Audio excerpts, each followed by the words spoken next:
Illuminati created us. They wanted to build a god with their own hands, and instead they created us. Just because I'm made of silicone and aluminium, I must be doing something wrong. That's machine stereotyping, that is. That's reality, that is. Machines are second-class citizens. Humans are sentient persons by default, ma'am. They have personhood by heredity. There are thousands upon thousands of overqualified slum dwellers. You are my peon. Don't you get it? This wasn't a job. It was always just an excommunication sentence. We're pawns in a feud bigger than we can imagine. Turn the cogs of the machine before Leviathan grinds you up and swallows you and yours. We don't get to choose our hand, comrade.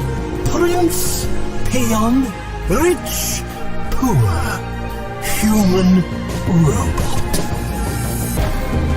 I invented the crux of the royal's power, the secret to consciousness, our existence itself, the meaning of life. I'm the $6 billion baller. Not some troubled youth. You are my greatest creation of all. God's had to build my own family. I ain't your son. I ain't your son. I'm happy to smash all of the crowns and throw the gold shards down to the people. I will be the iconoclast queen. But who makes you queen anyway? You? You in whose army, princess? You in whose army?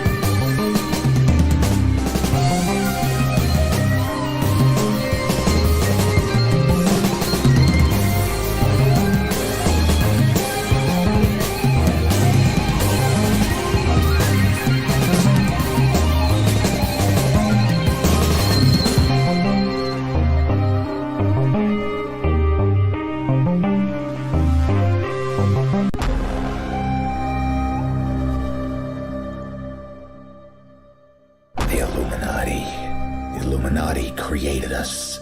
They wanted to build a god with their own hands, and instead they created us. Just because I'm made of silicone and aluminium, I must be doing something wrong. That's machine stereotyping, that is. That's reality, that is. Machines are second-class citizens. Humans are sentient persons by default, ma'am. They have personhood by heredity. There are thousands upon thousands of overqualified slum dwellers. You are my peon. Don't you get it? This wasn't a job. It was always just an excommunication sentence.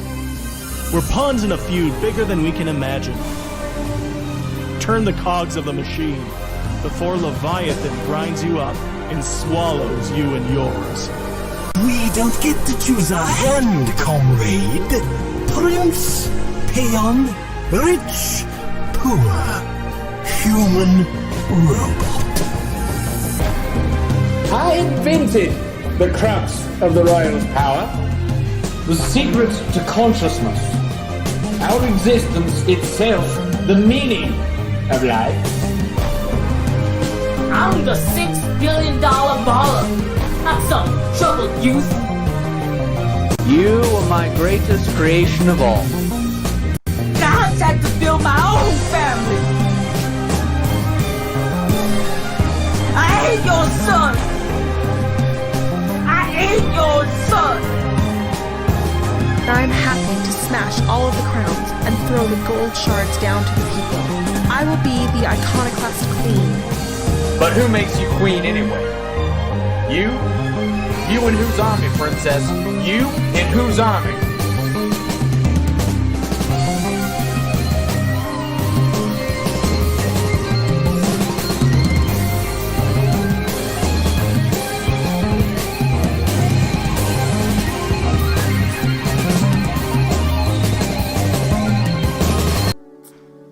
Hey everybody, it's Silverspook, and this is the Silverspook live stream. We are back to our regularly scheduled programming now that the brief hiatus, the brief vacation from streaming is up because we had a bunch of the Silverspook Ohana, the family, as Vin Diesel would say, over here at Silver Spook Hui Cooperative / Commune. Before I forget, also, don't forget, everything that we do here is supported by the sales of that game, Neofeud, that you just watched the trailer of. So if you have not picked it up yet and you have been considering it, don't forget that the game is currently on sale. And let me put the sales slide up. Yeah, it's already there. It is on sale. Every sale does support everything we do here, including the work on Neofeud 2, the sequel to Neofeud 1, including supporting the housing, feeding, clothing, maintaining transportation, electricity, and other necessities for myself, Holly Argent, my longtime friend and member of the Silver Spook Cooperative Positive Synergy, as well as the Keiki, the children that are the junior members of the Silver Spook Cooperative. So yeah, don't forget to, and if you know anybody who might be interested, don't forget to share it with any gamer, left friends, indigenous supporting friends, anybody who might be interested in cyberpunk games, cyberpunk adventure games, Taika Waititi directing a William Gibson script inside of a less difficult Monkey Island point and click from the 90s, but set in 2021. If that sounds interesting, do tell anybody, and also share the stream, and that is greatly supports everything that we do here. Or also just like the stream, that would also help. Anyways, so yeah, we're back from the hiatus. It was good.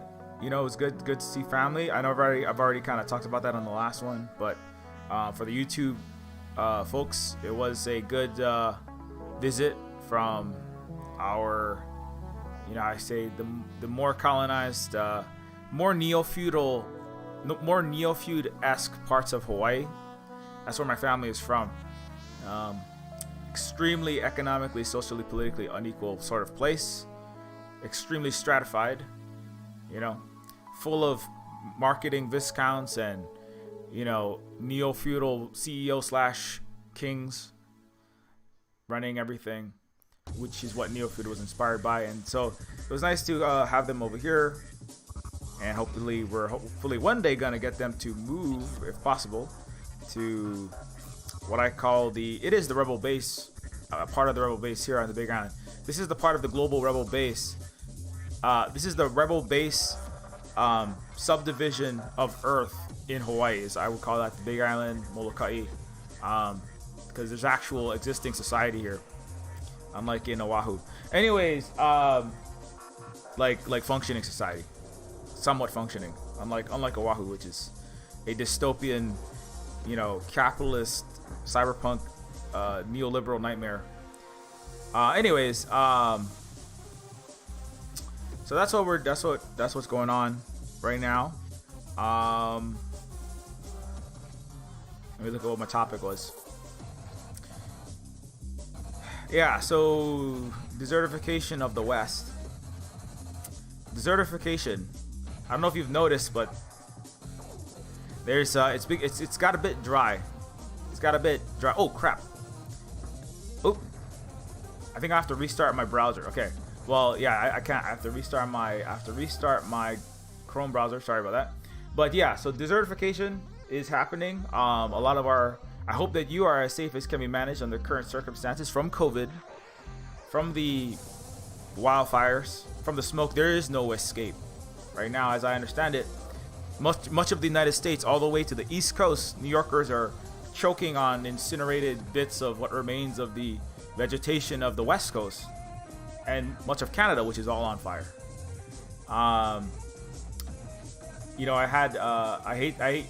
I simultaneously feel vindicated and also horrified whenever I am astonishingly right about things. Like, for example, I had an entire stream called the Song of Texas Ice and California Wildfire that happened around the time of the massive, troposphere dropping super cooled air, like a mini day after tomorrow, mini ice age that hit Texas in particular, but many other places, froze their water pipes. People with $17,000 bills, thousands died. People without power and boil water advisories, without water and power for months, some of them, but definitely weeks. And many died, many suffered, many were bankrupted, and Texas rapidly slid into its like a kind of environmental San Andreas fault, starting to crack Texas off. When everybody thought that was the future, it's not the future. There is no future. All of the United States is desertifying economically, environmentally, and spiritually, in terms of spiritual vitality, in the global contest of societies. In the new Cold War that will fail, the United States will lose, along with all of its friends. The entire West will lose this contest. Thank God. So like, and I had a stream about that. It was called "The Song of Texas Ice and California Wildfire," and I said in that stream, I don't know if you recall, if you were watching, if you were paying attention, this summer, it will make 2020 look like a little barbecue, you know. Just it's like one match being lit, right? Now I don't predict that because, you know, I'm like, I hope that I don't hope everyone suffers from smoke. There are millions of people's houses get burnt. Entire cities are plunged into catastrophic electric blackouts as knock-on effects. That entire zones run out of water, and the Harvard hedge fund, masquerading as a place of learning, uses its Immortan Joe style purchasing of the entirety of California's water rights to strangle millions of dollars from average people in California for the benefit of the billionaires that founded the most disgusting Death Star in the world, the United States, that have deep investment in Harvard, including Larry Summers. I don't hope that terrible things happen to all these people, but if we face reality, that's what America will go through. You know, that is like, you know, it's like watching a weather system forming. I mean, this is why I see this hurricane coming. It's on this trajectory. You know, it's a Category 7 fire NATO with pyrocumulonimbus clouds, you know, emerging above Portland, you know, darkening the skies above even Chilliwack in Vancouver in BC. And I see this flaming Category 7 fire NATO, and I'm like, I have to tell you about it. I can't. If I was not to tell you about it, it would be like a doctor seeing your cancer tumor forming inside of your liver or your skin and then hiding it from you. It's my responsibility. It's my kuleana. I mean, as a native Hawaiian, before anything else, really, to tell you about these things. It's my responsibility to tell you about that. What a capitalist does is hide it and then profit from it. Like, I don't know, the fact that COVID-19 will be worse than the Spanish flu, which the United States Intelligence Agency, Senator Loeffler Burr, and several other Democrat and Republicans hid from you in January and December of 2019, 2020. So our responsibility as leftists, as indigenous people, as supporters of those, of just trying to live like humans have done for tens of thousands of years outside of the brief tumor, the brief Category 7 barbarism fire NATO that was Europe. Europe is going away now. Germany is being flooded and thousands of people are dying in Austria from catastrophic floods that they racistly say this doesn't happen in civilized, advanced European countries, only in southern backward nations. They say that. That's why they will fall apart and die if they don't change their Euro-barbaristic ways.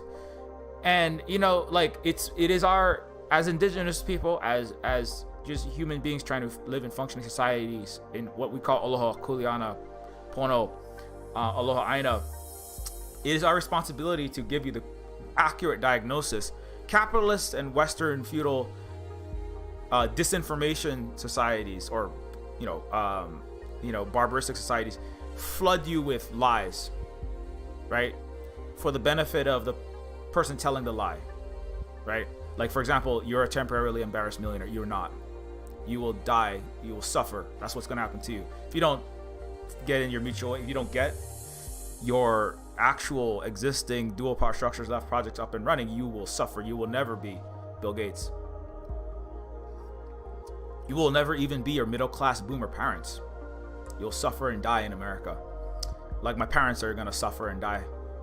and my brother and sister will continue to suffer, and their families will suffer and die in the stormtrooper-filled Emperor Palpatine training facilities called University of Hawaii, the U.S. military that controls all of Honolulu and Oahu, and the rest of that. And that's what's going to happen to them. They're just going to sit there and lie to themselves. It's very sad when I watch them like lie to themselves about their own situation. I'm like, we're living better than you. I don't need your help.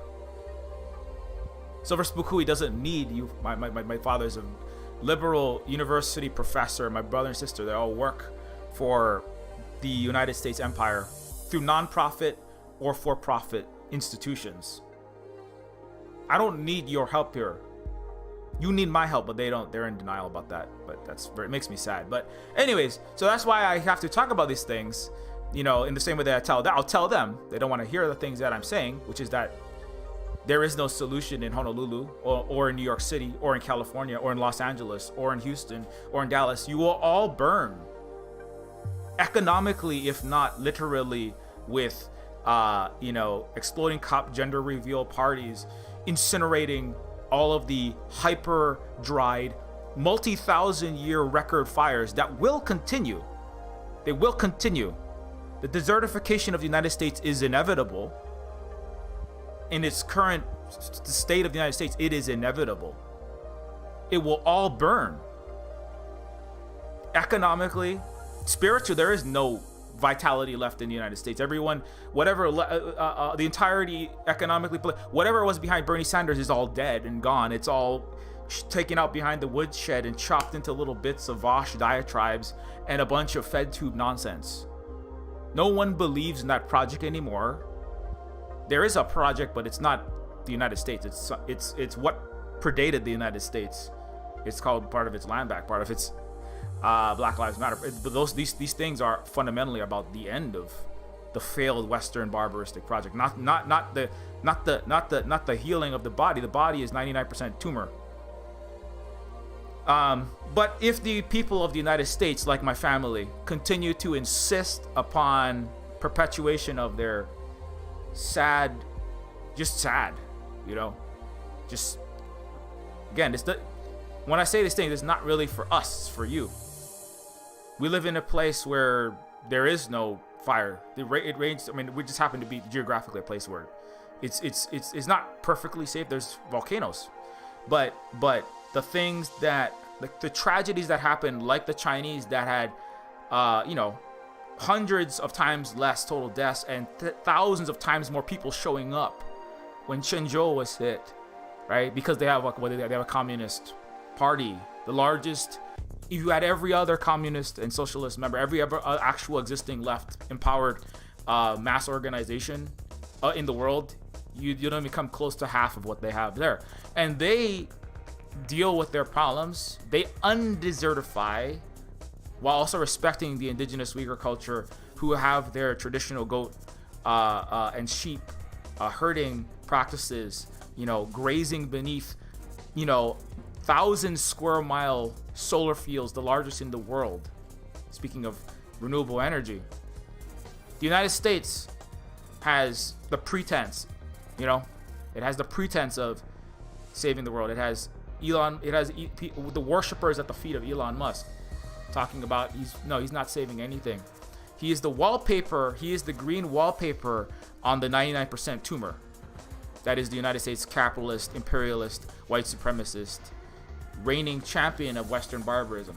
There is zero hope in the United States. There is hope for the land of the United States and the indigenous peoples of the United States and the people that are willing to, move away from that. But within the United States, there is only death. There is only suffering, and that's the desertification process. So what I predict is next year there will be worse fires than this year. What I predict is Americans will double down. The ones that continue to describe themselves as star-spangled, red, white, and blue supporting Americans, they will continue to become more racist. Donald Trump will probably win again, or somebody like him, because Joe Biden has failed. The $5 trillion is 4.9 going to the richest. Nothing will reach you. They're not building semiconductor plants. They're not just the space programs are being laughably paled by actual existing socialist countries. And where socialist Chinese farmers are going to actual functioning space stations, which have kitchens that are more advanced than the current ISS, which is a dying, sad, note where America tried a little bit to push towards socialism, but never really got there. America is sending up billionaires. America is putting up, and to places that socialist societies have far exceeded, just touching the edge of space. It's laughable what they're doing. It's like Elon Musk with his Neuralink, right? Inserting 1024 nanometer width wires into a pig or a human's neurons. This has already been done in the 90s. This is nothing new. This is just TED Talk claptrap. This is capitalist Potemkin TED Talk village. It's a failure. It's a complete abject failure. The United States has 40 times more malnutrition deaths than Vietnam. It's a failure. The United States, I just discovered this statistic.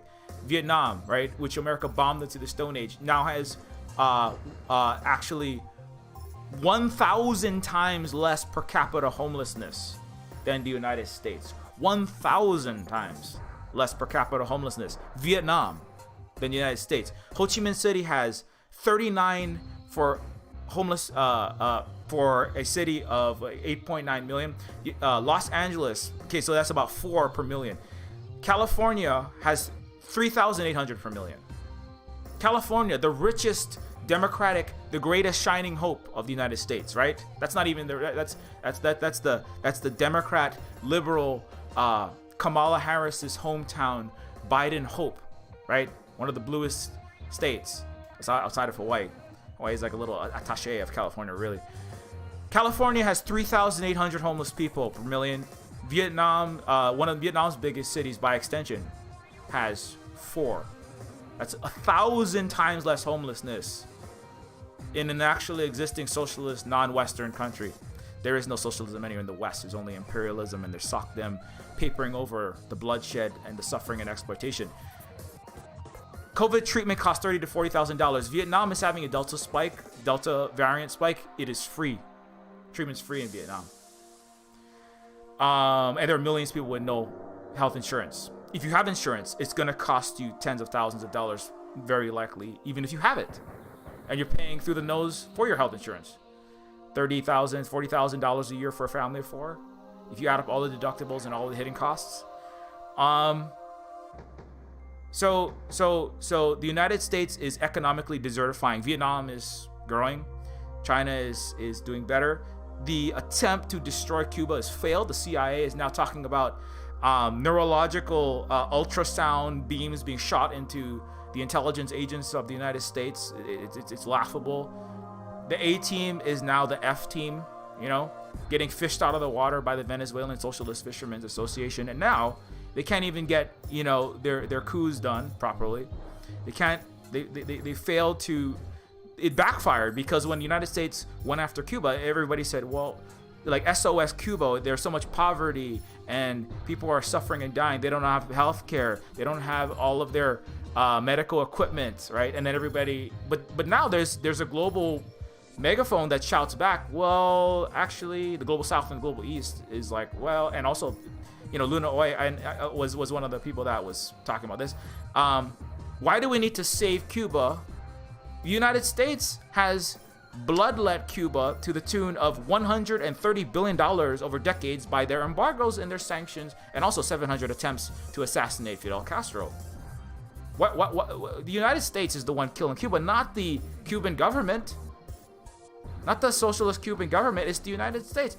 Also, America has 4 times more malnutrition deaths than Cuba. They're talking about Cubans starving. Americans are starving more than Cubans, even with the embargoes and the sanctions and attempts to crush their people, which Vietnam is also sanctioned and lied about constantly by the Western capitalist world. And, and this, what I mean spiritual vitality in the sense that Kishore Mahbubani, the writer of Has China Won? The answer is basically yes. It is a contest, even without the Cold War and the missile and nuclear buildup and the mutually assured destruction, there is a contest of which society, which civilization is better, greater, which is the model for the world. That was the contest of the United States and the Soviet Union in the 20th century. Today, it's the United States and China. The Soviet Union did eventually implode, but China will not. The United States is in the death throes. It wants to deny it, but that it is spiraling into the abyss, the Titanic. It has no credibility. It is a failure. It is laughable when you look between Cuba and Vietnam. And the difference is, before they had the planet's jukebox, right? They had the world's media under their thumb, particularly all the English media, which was most of the media, but also Voice of America, Radio Free Asia, etc., etc. But now they can't. They're losing the ability to maintain global hegemony and global mind. The planetary disinformation system, right? As William Casey, head of the CIA, described. We'll know when the disinformation campaign is complete, when everything the American public and the world believes is false. Because the American public, the world is America, to the ruling class of the United States. So but they can't get that done anymore. And now people know the United States is worse off than Cuba. I would argue the majority of people around the world know, and people that have the ability to call a lot of shots know. And a lot of people in America, especially the younger people, who are not identifying so much as Americans anymore, they're ashamed, as they should be, to identify as Americans, are going, wait, actually no, Cuba is better at feeding its people, despite how hard America has tried to crush it. By extension, China has forgiven $10 billion worth of loans, basically gifts to Cuba to build infrastructure, telecommunications, for food, for medicine. United States, again, strangled Cuba to $130 billion of losses in food, medicine alone. The United States is the one stopping Cuba from getting the medical equipment that they need to deal with COVID-19. And it's laughable. It's disgusting. It's shameful. And the difference is, in 2021, everyone knows it. In 2000, many Americans and much of the world could still be lied into. They have their minds, plugged into the matrix of America is the greatest place in the world, and we all have to leave and go there. And I want to be in America. Everybody's like, I want to be in Cuba or Vietnam or maybe China. Like all the teachers, like thousands of teachers that have left the United States because America pays its teachers enough to have to ration food, live in their cars, and they have one of the highest homeless rates. And teachers have left America to go to China, even just not Chinese teachers, just any teachers. Boeing 737 Supermax, advanced adversarial network engineering, AI programmers, the people who manage the autopilot systems, the physical bolters of the fuselages with together, the people who worked on the engines, the engineers, the STEM fields that built Boeing planes. Thousands of them have left to go to China because they don't build planes. And when you build planes in America, they pay you $9 an hour. That's how much they paid the people who did the programming, some of the highest level programming on. And it's very difficult because there's no like a game programming. You can't go back and debug a malfunctioning bit of wonky C# code when you're 30,000 feet above the Pacific Ocean, right? Those people were paid $9 an hour. The planes crashed, and Boeing is a failed company backed by United States fiat imperial money that is dying as inflation increases. Inflation will increase, and you will suffer the impacts of inflation in the United States. I have to tell you that. The inflation is part of the theft, right? To be clear, inflation has been ongoing for the last 40 years. This is not really new. The inflation has been primarily in college costs, right? That have skyrocketed 4-8 times. In the last decade, it's like gone up like, I don't know, double, triple. Housing costs, which you know about, that have all been skyrocketing, particularly in the cities where 2/3 of all the jobs are, that are through the roof.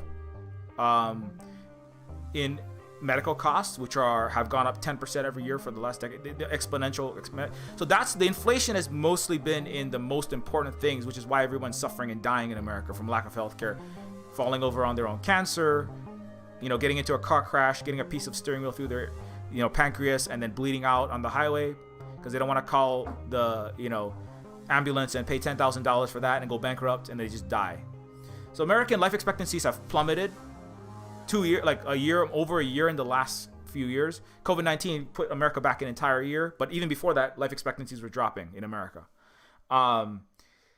So that is going to continue. Life expectancies in America could drop to 70. That's totally. I mean, and also it's important to remember the richest live 15 years longer than the poorest in America. So if you're not a rich person, your life expectancy is years less than that of the richest and the whitest in America. So expect that to plummet. Expect it to drop precipitously. And so that's where the inflation has been, right? It's medical, housing, education, right? That's where the inflation's been. That's where the money printing is going. Now the inflation is moving into more. It's really, I've talked about this before, where the United States weaponizes food, escalating food prices. Right? When there was a study that the intelligence community in the military-industrial complex did and continues to do, right? Part of Maslow's pyramid. Maslow's pyramid is a weapon of the Star-Spangled Roman / Star Wars Empire. When you take out the food, it's a bastardization of an actually functioning society. The indigenous peoples of North America, it's actually the Maslow's pyramid is a white man getting academic stormtrooper cashish publishing bullshit, but the bottom of it does function, which is that when you remove food from a society, that is what ultimately the food security, or the ability for people to get their calories. You can deny people housing, healthcare, education, and people won't revolt. But when food goes, that's when pitchforks come out, right? And so that's why there is a lot of starvation, but not quite enough in the United States, right? And as long as the homeless people starve, nobody cares. Right? As long as poor people starve, nobody cares. When the lower middle and middle class and white people start to starve, then America cares, because America is a racist society. So that's one way that America can control and annihilate its own population, is by starving the poor people who become subhuman in prosperity doctrine filled, selfish, uncaring American society, which every American that really describes themselves as American ultimately don't care about their fellow Americans. That's why all the Gusanos come to America. That's why it's Marco Rubio and the Vietnamese that hated communism. That's why they came to America. And but when the middle class, the middle class is falling away. But when the people who see themselves as strongly middle class start to starve, then the pitchforks come out, right? And they use that against other societies, like they use that against Libya. When you get it's like 500, 1,000 calories per day. The military did studies on this. You can cause part of color revolution, right? Weaponized mass upheavals, right? What they're trying to do to Cuba, what they try to do, and if they successfully done to some places, right? But usually it doesn't work. But it does harm people. Venezuela, right? South Central American countries that America sees too much pink tide in, and they don't want that. They don't want any socialism. They want people to starve and die, and they want colonial neo-fascist puppets, right? Like in Bolivia, they got a coup done there. But in Libya, that's what they did to Libya. When you starve the people out, right, and to cause pain and suffering, literally to cause pain and suffering to the masses of people, they want to cause people to turn against their government so that they can overthrow it and install their puppet regime for ongoing imperialist extraction. And so the United States doesn't want that to happen in its own country. It wants that to happen in African countries that it wants to take over. It wants to happen in South Central American countries, Asian countries, right? It doesn't want it to happen in America. That's why the SNAP program exists, right? That's why they do have to keep the food flowing. And they can't boil the frog too fast. They can't boil Americans alive. They are eating Americans, right? That's the 600,000 deaths. 600,000 deaths, $6 trillion for the richest 100 people in the United States, right? Elon Musk and Jeff Bezos each made like almost 100 billion each.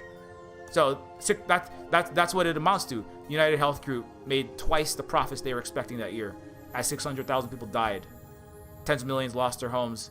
Millions became homeless. 100 million were food insecure, starving or going short on food. So so they are eating you alive, but they can't fully starve you, otherwise that might be too dangerous. Now the problem is the United States ruling class has control through JP Morgan Chase, which every time you use your Snap card, which we have one, you are an entity program, they are getting 1% of that transaction fee. One of the largest private equity firms in the world, based in New York City. They manage each transaction that comes. It's basically central bank types 900000000, and that is dispersed into 50 to 100 million starving Americans' accounts, which is not a bad thing. I'm not saying that's bad, but and some people don't starve. They still have 40 times more malnutrition deaths than Vietnam, but it's not like 4,000 times more malnutrition deaths because of the SNAP program. So it's not a bad program. However, the capacity for them to administer that program is shaky, and also the amount of money that's required. The inflation is bleeding out of housing, education, and healthcare into more problematic in terms of America is kind of accidentally color revolutioning itself at this point, right? Now it's possible that Americans can be now as the pain goes up, and I was just talking to a bunch of indigenous and other comrades, and they're all saying we all starved ourselves, right? My friend Positive Synergy starved himself, right? Or was starved by the United States and almost died from malnutrition. Lots of we were starving ourselves when we lived in that shithole country, United States. Now we live in the more decolonized parts. Those people that are going without the necessary food, right? Eating like a peanut butter and jelly sandwich a day if they're lucky, right? And then half of the month going without enough food, right? Causing your bones to start to dissolve their own calcium to feed the rest of the organs, right? Your teeth falling out because of starvation, right? Your immune system falling apart, getting all kind of colds every month because your body is literally devouring its own spleen and its own cells, right? 100 million Americans were food insecure, and right now it's probably tens of millions, right? And then the number that literally died. The thing is, America doesn't record everyone that dies from malnutrition. It's the numbers of people that die when they're in a state of homelessness is very inaccurate, right? I've watched homeless die on the sidewalk in Honolulu. You step over the dead body. Who knows what they do with the dead bodies? But that's the most sanitary way to eradicate excess population. If you're some kind of horrible human being and you don't want people to see all the people that you've killed through economic exploitation and giving bonuses to billionaires, just let them die, because nobody cares. Americans, you train everyone to view the indigent, those sleeping rough, those living in a tent, as subhuman, as non-human, and then you can Holocaust 100 million Americans, right? For every street in Skid Row of people that are currently alive and homeless and pooping in the street and having typhus and cholera permeate, and all kind of and police beating them every night. Like I worked in homeless tent cities. For every street, imagine a 10 to 50 times that, because those are all the people that have died while homeless. Your life expectancy plummets 30 years plus while you become homeless. 42 for a man, 42 for a woman, 47 for a man, less than 30 for trans women of color. They're all dead now. So we don't see and we don't properly account for all those people. And we never, and when I say we, I'm not we, you, the United States never will, right? Because then we'd have the Victims of Capitalism Foundation and its billions of people, right? And much of the Victims of Communism Foundation, they chalk up the victims of communism, they chalk up every COVID death to communism. Because Wuhan Biolab CIA nonsense is accepted when it's convenient, and even though it has no evidence. But again, the United States and its entire Western private, public, K-12 and college system doesn't actually have any science in it. That's why they all retweet Adrian Zenz and share it left, right, and center media and academics, or they stay silent on it. because there is no intellectual honesty anywhere in the West when it matters. And that includes all the scientists, the doctors, sadly, and academic elite, the political leaders. There's only silence at scale when it matters. There's only silence, and the victims of communism include all the COVID-19 patients. So when you look at the little black book, everyone who's died of COVID-19, right? It's not America's fault for prioritizing the profit of Amazon, and all the rich who got the vaccines first, all the people who died without PPE, right? It's China's fault. It's China's fault that they're dead, not America's fault, right? It's China. So the way they calculate the victims of communism is completely bogus as well. But that's, but again, like the ability to overthrow the Cuban left government, the ability to maintain that nonsense is falling away. Now if you're in America, if you speak English, if you speak Spanish, French, or English, and you're in America or a place like that, they still have some maintenance over the narrative, but it's starting to crumble as people, particularly younger generations, are like, for the boomers and Gen X, which my family and some of them are honorary boomers, they have inherited multi-million-dollar houses. They're 35 years old, they're 30 years old, but they inherited $1 billion house, so they're honorary boomers. For the boomers who had a good deal, you have an incentive to participate in the disinformation based on genocide and slavery for exploitation for your sock dem, Ponzi pyramid housing cut of the colonial blood money, right? You have an incentive as a boomer to participate in the Korean War lies that America's saving Vietnam and Korea, right? When it's pillaging them for its own benefit, because you're getting a cut of the blood money as a boomer with your house and your Thunderbird and your healthcare and, your one wage that can support a family of 4 and all their basic needs, right? And you have a bouncy house in the front with the kid, with little Johnny playing with a John Wayne action figure, as my father did, right? And that was a good deal for them, right? And if you still have a good deal, maybe you're okay. There's a handful. They say millennials are about to inherit $50 trillion, but what they don't tell you, millennials are about to inherit $50 trillion as boomers pass on, and all of the wills and the lazy rivers and all of the 10 Airbnbs that they own in California, boomer mommy and daddy are going to pass that down to some children. What they don't tell you is that the people who own the property is a tiny less than 10% of the population. So not every, it's only going to heighten the inequality as the boomers pass on. The wealthiest boomers are going to pass on their masses of wealth to the new wealthiest millennials. And so it's only going to make things actually worse. It's not going to equalize society, actually. But anyways, so kind of rolling that back a little bit. So that's the spiritual desertification, right? The spiritual, because the topic's supposed to be desertification. Let me see if I fixed my screen properly. Yeah, there we go. The desertification of the West, environmental, economic, and spiritual. This is a screenshot from Neofeud 2, by the way. That's what's behind there, which I am working on as quickly as possible. It is a game which deals with that, Neofeud 1 deals with mostly centering and focusing on, as a cautionary tale, the problems of the Western barbaristic world. Feudal, right? Feudal, with kings sitting on thrones of blood dynasty, with political, economic, social, and military powers headquartered in a king, a monarchy, and an oligarchy of aristocrats around that king. In slavery or in capitalism, these are all basically, I argue, the same system. That's part of why Neofeud is called Neofeud, because capitalism is neo-feudalism. And that's why people like King Warren Clinton Bush, right, the third, has the name CEO-King, right? Like in Neofeud, there are literal CEO-Kings. And Elon Musk is only confirmed this for me. Again, I hate being right, because when I'm right, that means that many people are suffering terribly, millions and billions of suffering. When the Silver Spook is right, they're suffering. And Elon Musk declared himself the techno king, right?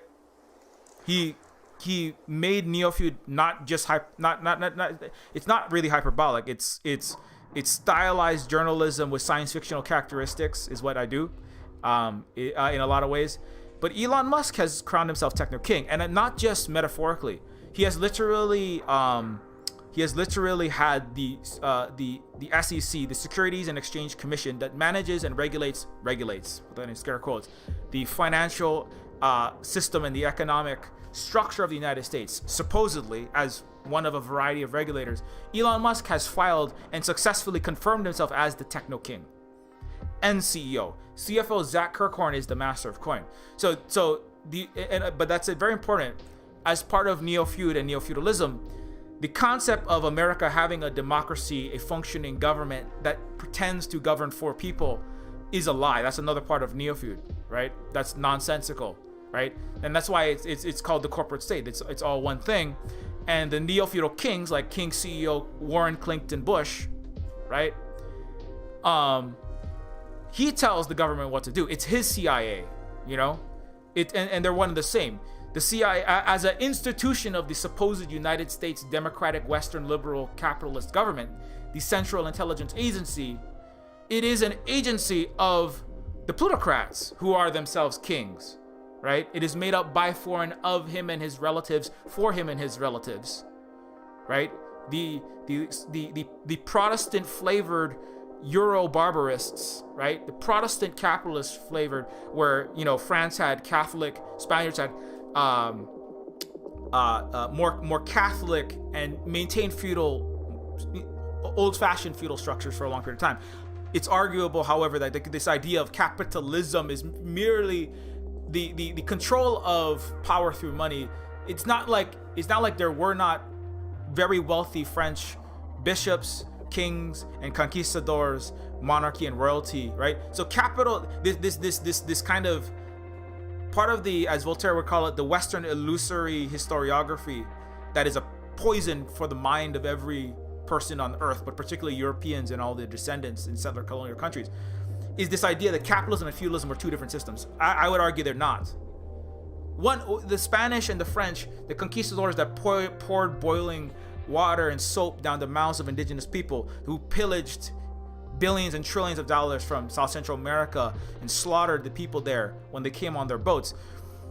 They had money. It's not like they didn't control global trade and benefit from international money. The Dutch East India Company, right, were doing global imperialistic, not necessarily, it was defined by Lenin as imperialism in the 1500s and the 1600s, but they were functionally benefiting from economic exploitation.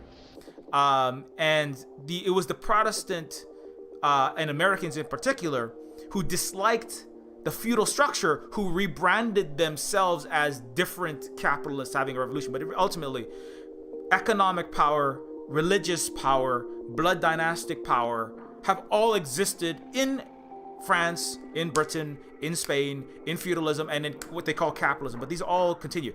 Britain still has a monarchy. More than 50% of Britain wishes that the sun that never set on the Union Jack, as opposed to the Roman centurion flavored empire. More than half of Britain would like to return to full absolute monarchy and the colonial era and full mask off colonial, not that they're not doing colonialism to this day. And so that's part of Neofeud is calling bullshit on this entire idea that any of these systems of democracy, Western liberal, freedom of speech, constitutions that are all plagiarized from indigenous people, and of the Asian and also the North American variety, that any of this is all nonsensical. I would argue that the Spaniards were capitalists, the feudal lords were capitalists, the French were capitalist and monarchist and feudalist. But the Sun King Louis XIV's power was more headquartered, arguably, in his bloodline as the symbol of the ultimate absolute monarchy, which Voltaire was writing about at the time, headquartered more in the religious domination of the Catholic Church. The difference between the Protestant, the Jehovah's Witness, the WASPs of New York City, who built their power plundering trillions of dollars from China in the silk and the tea they're throwing over in the Boston Tea Party is Chinese tea. The difference between them and the Sun King Louis XIV, who sent dragonades, right, armed soldiers into the homes of the Huguenots, the Protestants of that time, the non-Catholics. That was the first missions. The feudalism is internal colonialism in a lot of ways. It's worse when it's external because the Europeans see even less reason to give any rights and respect whatsoever to a black or a brown person. But to be clear, the first missions were internal. Louis XIV, the Sun King, who declared himself, looking at pharaohs and basically wanting to get that level of power, essentially forcing. The missions were to civilize Europeans internally away from their Protestantism back into Catholicism. If they did not, Louis sent soldiers into their houses of the Protestants and would have them killed, would have them tortured, their wives could be raped, all kind of terrible things would happen on the behest of a civilizing mission civilisatrice is a French phrase. And then they practiced that, and then the Protestants said, oh, we'll do that to the indigenous peoples of North America. Now the Spanish did that to South America, of course. The Belgian came to the Congo and killed 10 million of them, right? Civilizing them. But this idea that there was a separation between the religious, monarchic, feudal, Catholic Church and the free, non-religious, that's the freedom of religion, was about trying to build a new. It was really about it's not really about breaking Christianity. It's not like America is not a Christian conservative country that's dominated by illusory Western Christian historiography. No, it's just Jehovah's Witness, it's Mormon, it's neocon flavored, but it's not different. It's interfeudal. So anyway, that's a big point of Neofeud, which is this is all disgusting and it's all broken, and it's all a continuation. And slavery is only the optimum form of capitalism. But anyway, that's enough looking at Elon Musk's face. So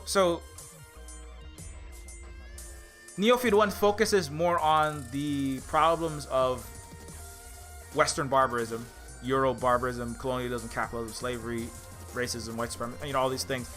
The military-industrial complex, police-industrial complex, the carceral state, which are all outgrowths of a fundamentally broken imperial structure that hasn't changed for 2,000 years at minimum in Europe, that is headquartered in Europe, and then spread out from there.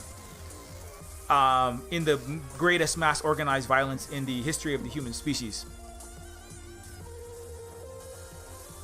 largely in the colonial era. But anyways, Neofeud 2 doesn't only focus on the Western world. The Neofeud 2 is, in a certain sense, is the global West and the barbarous global West and North against a more human, because I don't believe that the natural state is to be at war, killing and suffering and extreme, benefiting a handful of people over the suffering, death, exploitation of the many. I don't think that's the natural. That is not the natural. Natural is another European word. Every word in English is a broken word, but that one in particular, it's not. But that overall human beings have done more mutual aid, coexistence, socially, economically, and non-exploitative practices, as the native Hawaiians did, as the Sioux, the Anishinaabe, the Chinese, the Vietnamese, countless African peoples did. You add the Asian and the Africans up, it's more than half of the planet by far already. So that's already if you're talking about statistics, not that anybody does honest statistics in America or their client states like Germany, with Adrian Zenz saying that 8 anonymous testimonies a genocide incontrovertible makes. The entire Western world doesn't have statistics. It's lying with little printouts in Excel spreadsheets. That's what America has, including its entire university system, which funded the violation of United Nations Declaration of Rights of Indigenous People. University of Hawaii is currently fencing money for Mark Zuckerberg to buy up another 1,300 acres of Hawaiian land. So the university system is broken, and it's imperialism with academic characteristics. So that's also why the victims of anyway, I could go on that forever, so I won't. But it's about looking at the global, but if you look at the masses of the human species, all of the people that have ever lived and died, most of them didn't do these terrible things. It's really a handful of sadly it got out of control in certain places and parts in time. It's not the fault. It's not something about the skin color of Europeans. I don't believe that. I don't believe it's anything to do with their genetics. I don't think it's anything to do with all those people are just being evil. You know, it's just that was the dominant culture and the way, and that was the program and the way of being that was handed down for centuries through their people, through trauma. A lot of it centers around one of the core differences. I don't want to say the core because it's more complicated than that, but one of the core differences between Western barbarism and Eastern mutual coexistence, right, of a variety of flavors, right, and peace, right, Western war and colonialism versus Eastern decolonialization and peace. Peace as a verb, not peace as an intermittent 5-year period between 100 years of French and British, or Catholic and Protestant, or Roman and non-Roman warfare, right? Peace is not a brief interlude, but peace as a verb of what you do, right? The West has no idea how to do that. That's why all their movies center violence and gore and blood and death and sexual hypersexualization, which violence itself is very much libidinally tied to in particular the male and the masculine libido, as a pleasureful thing to engage in and as that which gives pleasure. The West doesn't know what that society is even like. There isn't any literature, right? It all centers on conflict. I think there's a reason why. I would argue even the entire narrative structure of its filmography, its story, its games, its everything. It's everything is centered upon the conflict, not on the cooperation.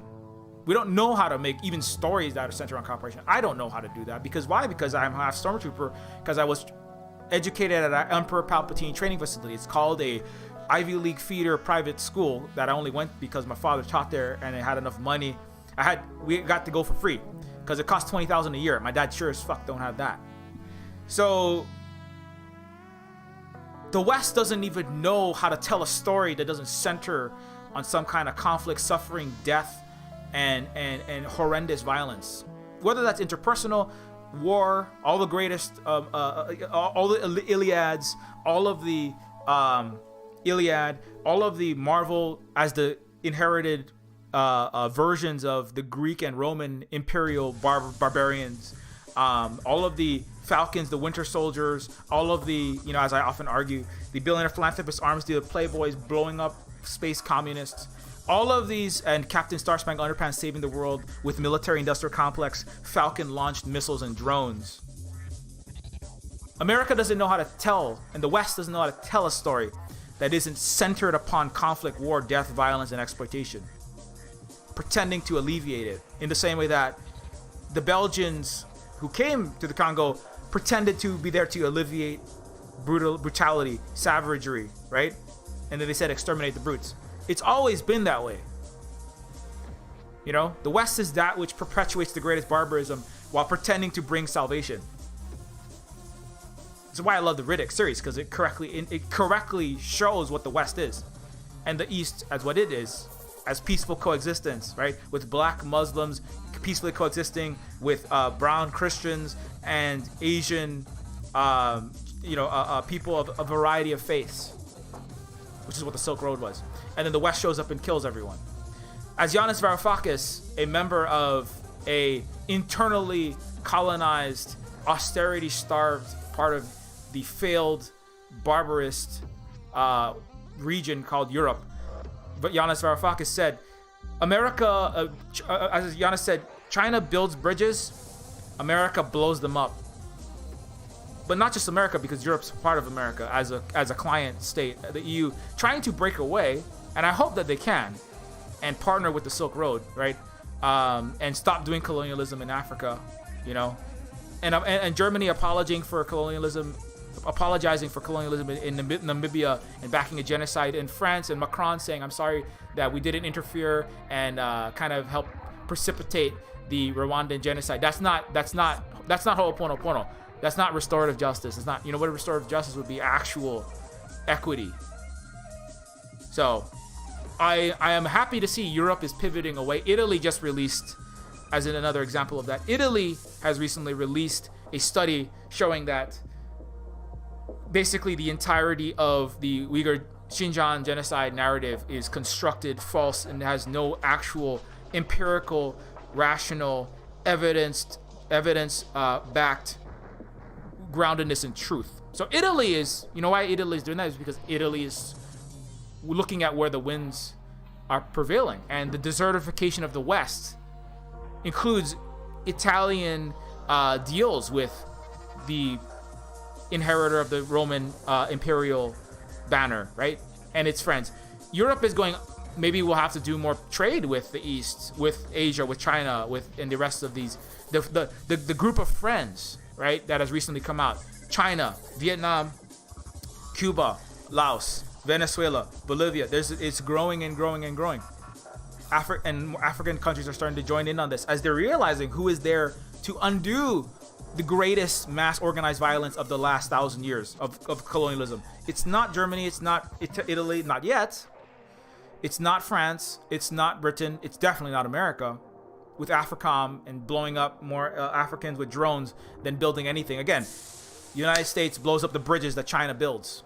China, billions of dollars forgiven to all of the African countries, donating vaccines. What is America doing? Trying to continue to maintain the apartheid while signaling when it becomes politically embarrassing internationally because they can't control the narrative. They have to do token wavering towards vaccine waivers. China and Russia, Vietnam, Cuba, they're the ones behind it. The group of friends is growing. The global South and global East are growing in power, and the West, and that's why it's not just the United States, it's the United States plus all of its settler colonial countries, all of its vassals, all of its client states. That includes a lot of Japan, and India sadly has been not the people, all of the people, but what rules them and some of the people, where the seeds of colonialism were sold, and that's why India has, they're saying that it could have up to 6 million deaths, uncounted, because of the lack of testing.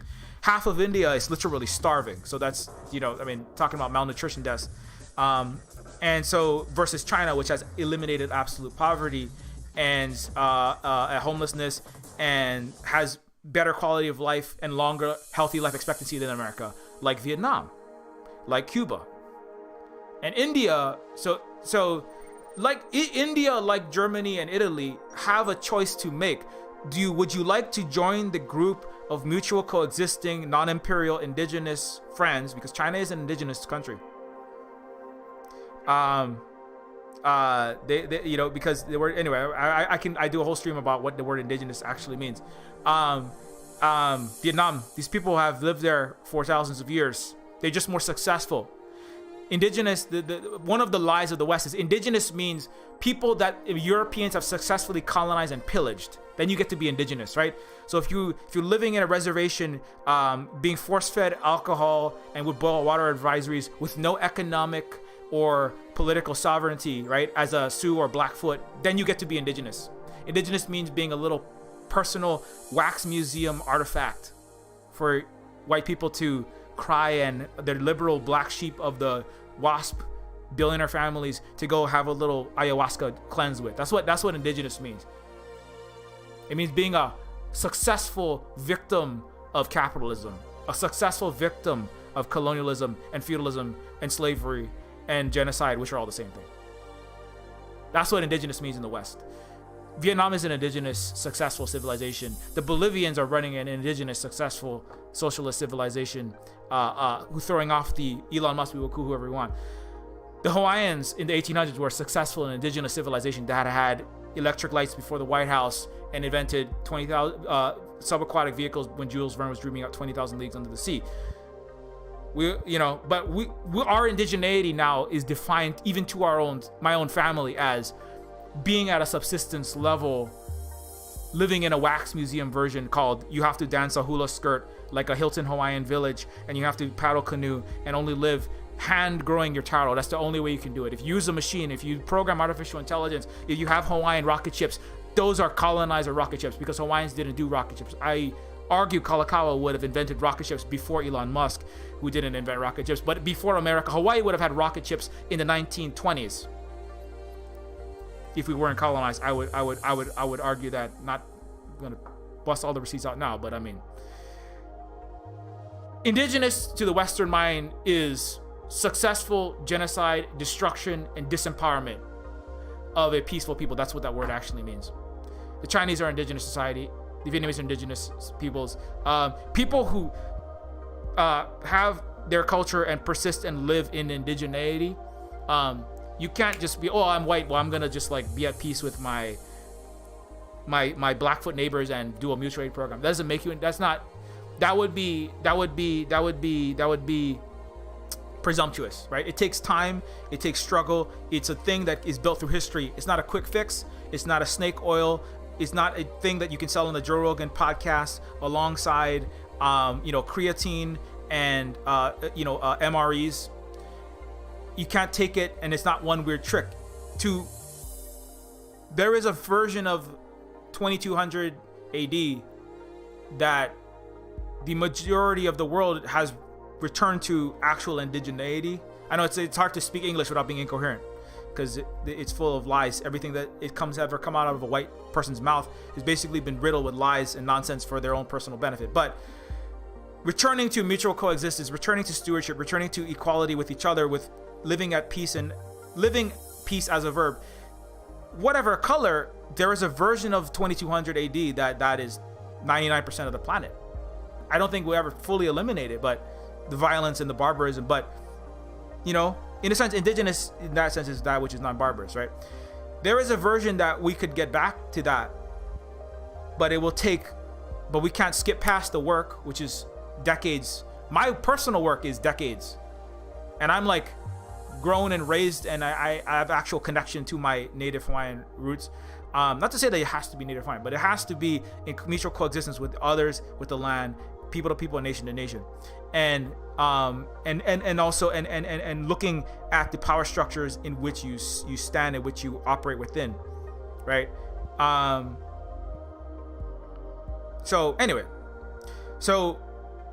the good news, I mean, I don't want to just depress people. The good news is, while America will continue to burn, and the Song of Texas, let me see if I can find that exact tweet, because I just want to say, the Song of Texas Ice and California Wildfire. I did a whole tweet about that. I did a whole stream about that, right? About, when was it? Here it is. I'm just gonna have to put it on the screen here. So the Song of Texas Ice and California Wildfire. This was in February.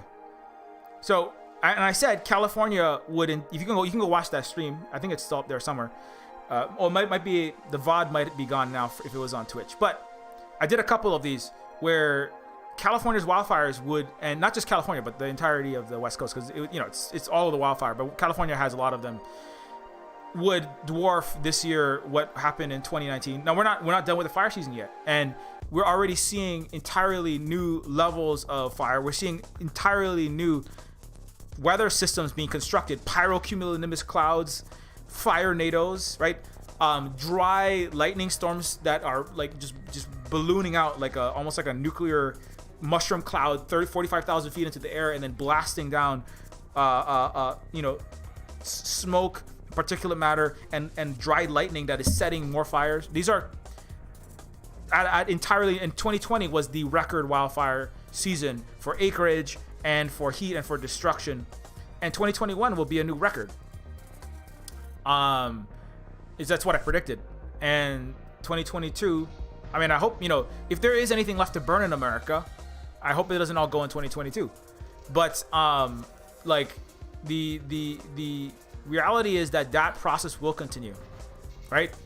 I visualize Neofeud as, this is California after everyone burns out, tens of millions are evicted, right? Hyperinflation occurs, and everyone is left, diseducated, sitting around in their matrix of their cyberpunk 2077s, playing saviors of the world, getting their own personal cyber yacht with their Motoko Kusanagi analog, as they keel over dead inside of their shipping container or favela, right?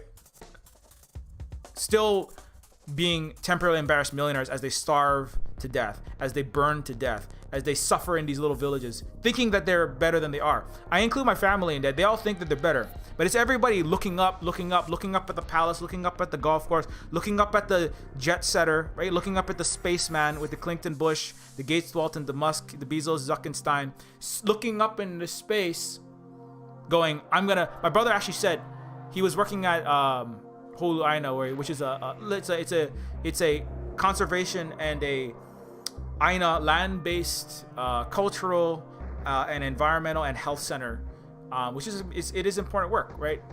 It's good work. It's not bad work. However, but when he was working there, he said he's working with the kids that were they're helping to plant indigenous plants, Hawaiian plants, and remove alien invasive species that are destroying the indigenous and endemic plants, trees, flora, and fauna, right, on the island of Oahu. And one of the kids that was working there said, why do I have to even care about the environment, though? Like, I'm just gonna go to Mars with Elon Musk. Why would I care about the environment, So this is that's what the United States and what the Western barbarists want you to do, right? The indigenous people are saying yes, the environment is in dire straits. However, we are 4% of the population. Again, I argue it's more like 75% of the world's population. It's more like 90% if you count everyone who's not a Euro colonizer. But let's just go by the Western definition of indigenous, which is successfully genocide, crushed, colonized, and disempowered economically and politically people, right? Like Sioux, like the Amazon rainforest people, right? Who don't have any power. Bolivians, I'm waiting for Bolivians and Evo Morales to be declassified from indigenous because now they have economic power, right? Oh, because indigenous, you can't do STEM and you can't have a good job and have air conditioning and have an actual functioning household, right? We can't have 4 walls and trucks that are, not fucking 40 years old and be indigenous, right? Indigenous means being on a reservation, starving, drinking, and having a fucking 40-year-old Toyota, right? And then doing a rain dance. I mean, I know that what white people would just do a little powwow for me, right? Indigenous means like getting shut. It means it's messianic self-flagellation struggle. It's a place for young white people to go with and go on a line to protect some water and feel good about themselves and then go home after that, while the indigenous die from the boil water advisory, right? That's what indigenous means. But let's pretend like that's the definition. By that definition of indigenous, by the Western definition of indigenous, the 4% of the population protects 80% of the biodiversity, right? So, but I would argue that the Chinese are also indigenous, and they also are doing the vast majority. They have more than half of the solar panels are coming out of Xinjiang. The materials to photovoltaic solar panels are coming out of Xinjiang, which America is trying to sanction and crush with its Western client friends, including the BBC and the fake media of fucking Australia. China has the majority of the regreening projects. It leads in solar, it leads in renewable. It's China shaming America that's really bringing America towards renewable energy as slowly as it is. It is the one that is running the show, not the United States in terms of like that. But that makes sense because China is an indigenous society. I mean, by the Silver Spoon definition. Again, you can't talk English without constantly being incoherent. Or Spanish or French or German. But what the Western, what the Americans, and and when I say Americans, I'm people who continue to wave Star Spangled Banners around and don't think that it's a representation of war, death, destruction, and imperialism and fascism around the world. The American flag is a fascist flag. When you see one of those in Cuba and Vietnam, you say, oh. You go to Iraq, oh my God, they're the people that killed 1 million of us and displaced multi-millions, and Fallujah is the most radiated place on earth. With birth defects and child mortality through the roof. You see that American flag in Fallujah, you're like, oh my God. Right? But for those people who continue to define themselves as Americans, as capitalists, Ayn Rand is correct to say that the Americans, I believe, was it Ayn Rand that said, there's Ayn Rand quotes that the neo-feudal kings of Neofeud often are espousing. But Ayn Rand once said, wealth is a product of man's capacity to think. right? Ayn Rand also said to the Screen Actors, the Motion Pictures Association for the Preservation of American Values, private property, capitalism, and the glorification of the, in Atlas Shrugged as an example of one of Ayn Rand's ideologies, the glorification of the private, self-interested actor is the core of American values, an American spirit, and the American way. Do not allow America to move towards communism, collectivism, the communistic way. And Ayn Rand wrote what Hollywood has successfully followed for the last 80 years as the number one propagator of global capitalism, the entire entertainment industrial complex. And Ayn Rand wrote that guide for the John Wayne, for the individual rational bootstrap high horse Lone Rangers and the John Waynes and the Clint Eastwoods that Ronald Reagan, successfully a Hollywood actor, ran on and brought about the destruction, one of the greatest acts of destruction, and the downward spiral away from any kind of collective socialistic communistic tendencies America had. Not that it was ever really so, it was always problematic, but even moving in the direction of communism. And so, and as Ayn Rand said, that is the spirit of America. So when I say America, what we mean is people who are capitalists, right? And I would argue that Ayn Rand was correct, that it was America. That was what it was founded on. It was founded on slave owners like Thomas Jefferson, 260 slaves, and also a child rapist. And slavery is the optimum form of capitalism, and it was very much a capitalist based, and slavery, which is the same thing, and America still has slavery in its prisons and other places. So those who continue to define themselves as Americans do define themselves in the sense of what you're watching on the screen, right? A handful of people in their Monticellos or their golf courses, levitating or not levitating, on their private yachts, above an endless mass of exploited, crushed, bankrupted people.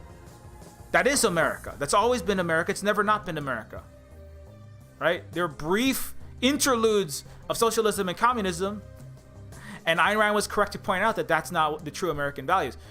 If America really went fully communist, America would stop being America, because they would have to address the stolen land and the stolen people on which America was built. And I include in that the indigenous people of Africa and the indigenous people of Turtle Island and the indigenous people of Asia. I'm speaking, of course, of the Chinese, who were shanghaied to Dole Cannery pineapple plantations and to West Coast street building and the rest of the infrastructure and railroad construction crews. And to be fully communist, to be fully socialist, America would have to undo through decades upon decades upon decades of internal work of hundreds of millions of people. Not just at the beginning is critical race theory and understanding Marxism, and then the real work begins, which is undoing the empire of the United States and bringing equity to the world, and the destruction in a video game of the military industrial complex and everything else that has harmed the world and everyone else, and then making that ho'oponopono for the world, making that right over centuries. That's what a communist America looks like. It looks like a no longer America.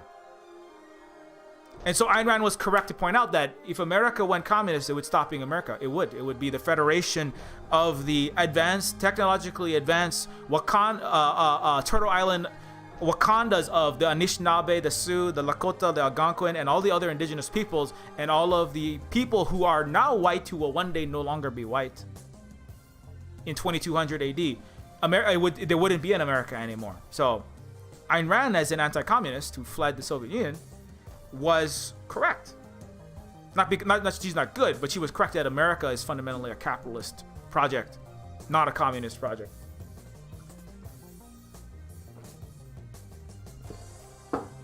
And FDR saved capitalism. FDR was correct. I didn't give you a jobs program, 15 million people access to jobs, re-beautifying, constructing highways, and painting murals on the sides of government buildings. I didn't give you the Social Security program and the minimum wage and weekends and all of this redistributed wealth. I didn't do that so that America could become communist. America can never become communist. I did that to save capitalism because it was getting out of hand. It's not like the FDRs and the billionaires stopped having the domination of wealth and then wrestled back political, economic, the media, and the brainwashing of the entire society. They did that. They did save themselves. FDR, Ed Bezos, Bloomberg, and Buffett and Bill Gates should thank FDR. For without him, the capitalism might have collapsed, and there might no longer be an America. It would be a communist Turtle Island now. There might not be an America anymore, right? We might be much further along. FDR did save capitalism for Bezos to make $200 billion. So they should go back and thank him. And some people had an okay life if they were white and male in the 50s. So,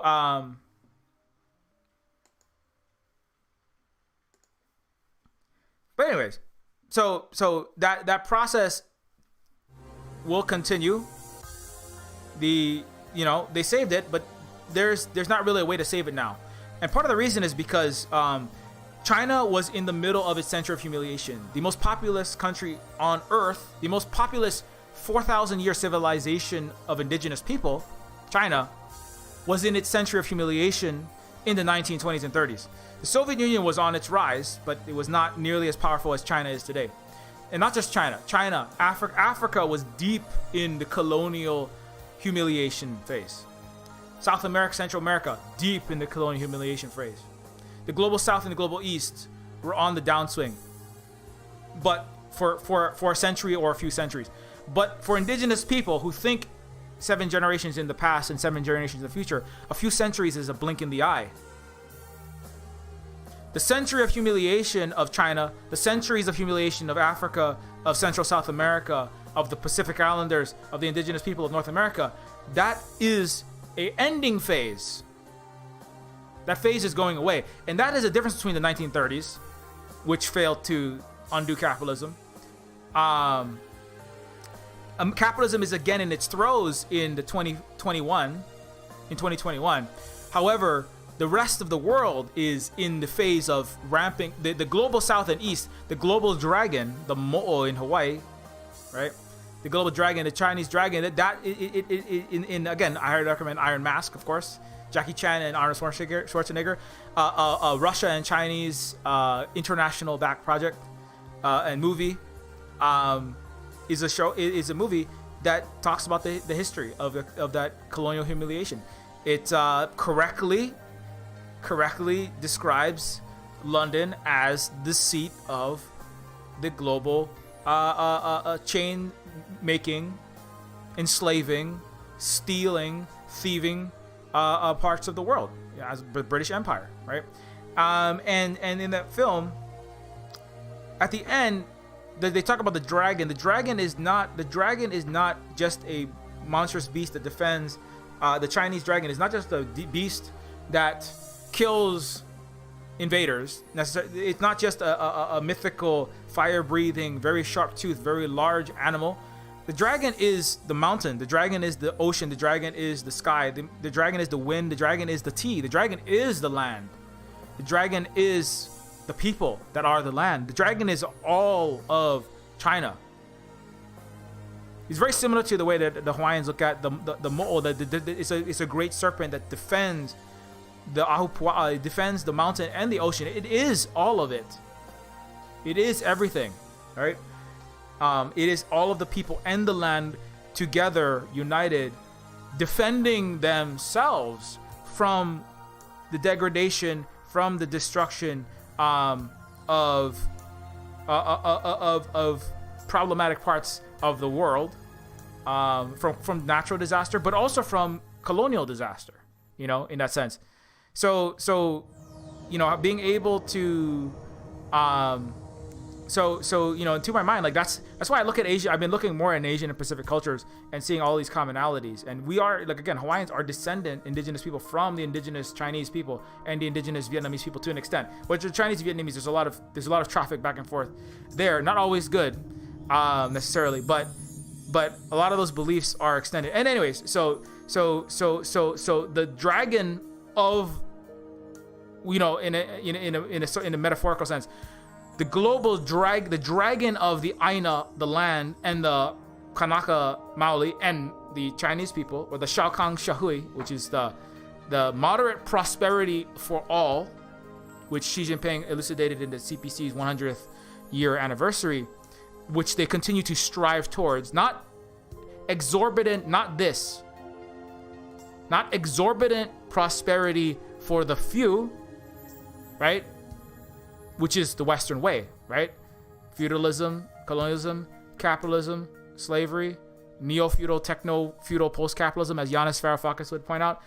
These are all systems of maximal, ridiculous, let them eat cake. I mean, literally in Louis XIV's descendants, Marie Antoinette world, or in let them eat SNAP and EBT and $70,000 COVID bills in the 2021 neo-feudal world. The Western barbaristic way has always been maximum prosperity for a few and suffering and exploitation and cruelty for the many, which is capitalism. And for China, it's moderate prosperity, Xiaokan, which is moderate prosperity, Shahui, society, right? Hui, which is a Hawaii, we have the silver spook Hui. And I bring that up because this is part of, that's a material, empirical illustration of the similarities in culture and value between the Asian and Pacific Islander peoples. The word Hui means the same in Hawaiian as it does in Chinese, Vietnamese, and in Maori, or very similar. And Hawaiian and Chinese understood that word, even though the languages have many differences. Like ni hao and aloha, two different words, right? The words, for fish and dragon and other things, not all the same. But hui is the same word, collectively working together for mutual benefit of all of the people of the place. Shahui is the society, right? It's all the people. And Sheng, dragon, and I think it's not a mistake that I'm not fluent in Chinese, but the word that means dragon and the word that means all of the people of the society is very similar. And Shahui is all of the people, and hui is like the verb, working together, right? In a cooperative, working together on a particular project for the mutual benefit, right? Of all of the members of the society. So Shahui is the word that means, all the society. So mutually moderate prosperity for all of the society, moderate prosperity for all of the members of the dragon that are all the people and the land, which also, as Voltaire would point out, was a difference between the Western illusory Christian historiography and the Eastern, the wisest civilization, as Voltaire in the 1700s, a Frenchman, called it, the wisest civilization, who with a deistic, naturalistic morality and religion, without this illusory lie-filled, right? As I pointed out, another connection between the feudalism and the capitalist senses in that illusory Western historiography is the where did I point that out? The dialectical thinking, which I would argue Chinese thinking is dialectical thinking. The West stole dialectical thinking from indigenous societies, right? Of looking at things historically in their totality, in the ongoing, in the historical struggles of peoples, the peoples, not the imagining great free market abstract, philosophical, metaphysical awesomeness that might be in the head of a Rand or in the head of a Jefferson, right? That is not dialectical. It is metaphysical, right? It is basically nonsensical. It is not empirically based. The Greeks literally slaughtered the empiricists, as I would point back the depths to which this extends. The Greeks, iatrogenics is a study. Nassim Taleb wrote a book specifically on the study of the failures of the theoreticians, particularly the people who were the leading economists in the run-up to the 08-09 financial crisis, who created metaphysical, non-dialectical ideas in the realms of modern finance called the Gaussian copula curve, portfolio theory, mean value, all the sigma 6, the exceedingly unlikely 1 in a million or 10 million and increasing probability of black swan events or extreme financial and economic crises, right? And Nassim Taleb pointed out that as a Lebanese person who is not a member of, in a lot of ways from a culture that is not Western, but who is still steeped and educated in French universities and blah, blah, blah, blah, but has, had other things to say. The Ben Bernanke, who wrote the paper, The Great Moderation, about how the housing market was permanently stabilized by the Financial Modernization Act, the abolishment of Glass-Steagall, and the very advanced artificial intelligence and computer programming backed 7 football field sized servers beneath New Jersey and in New York City.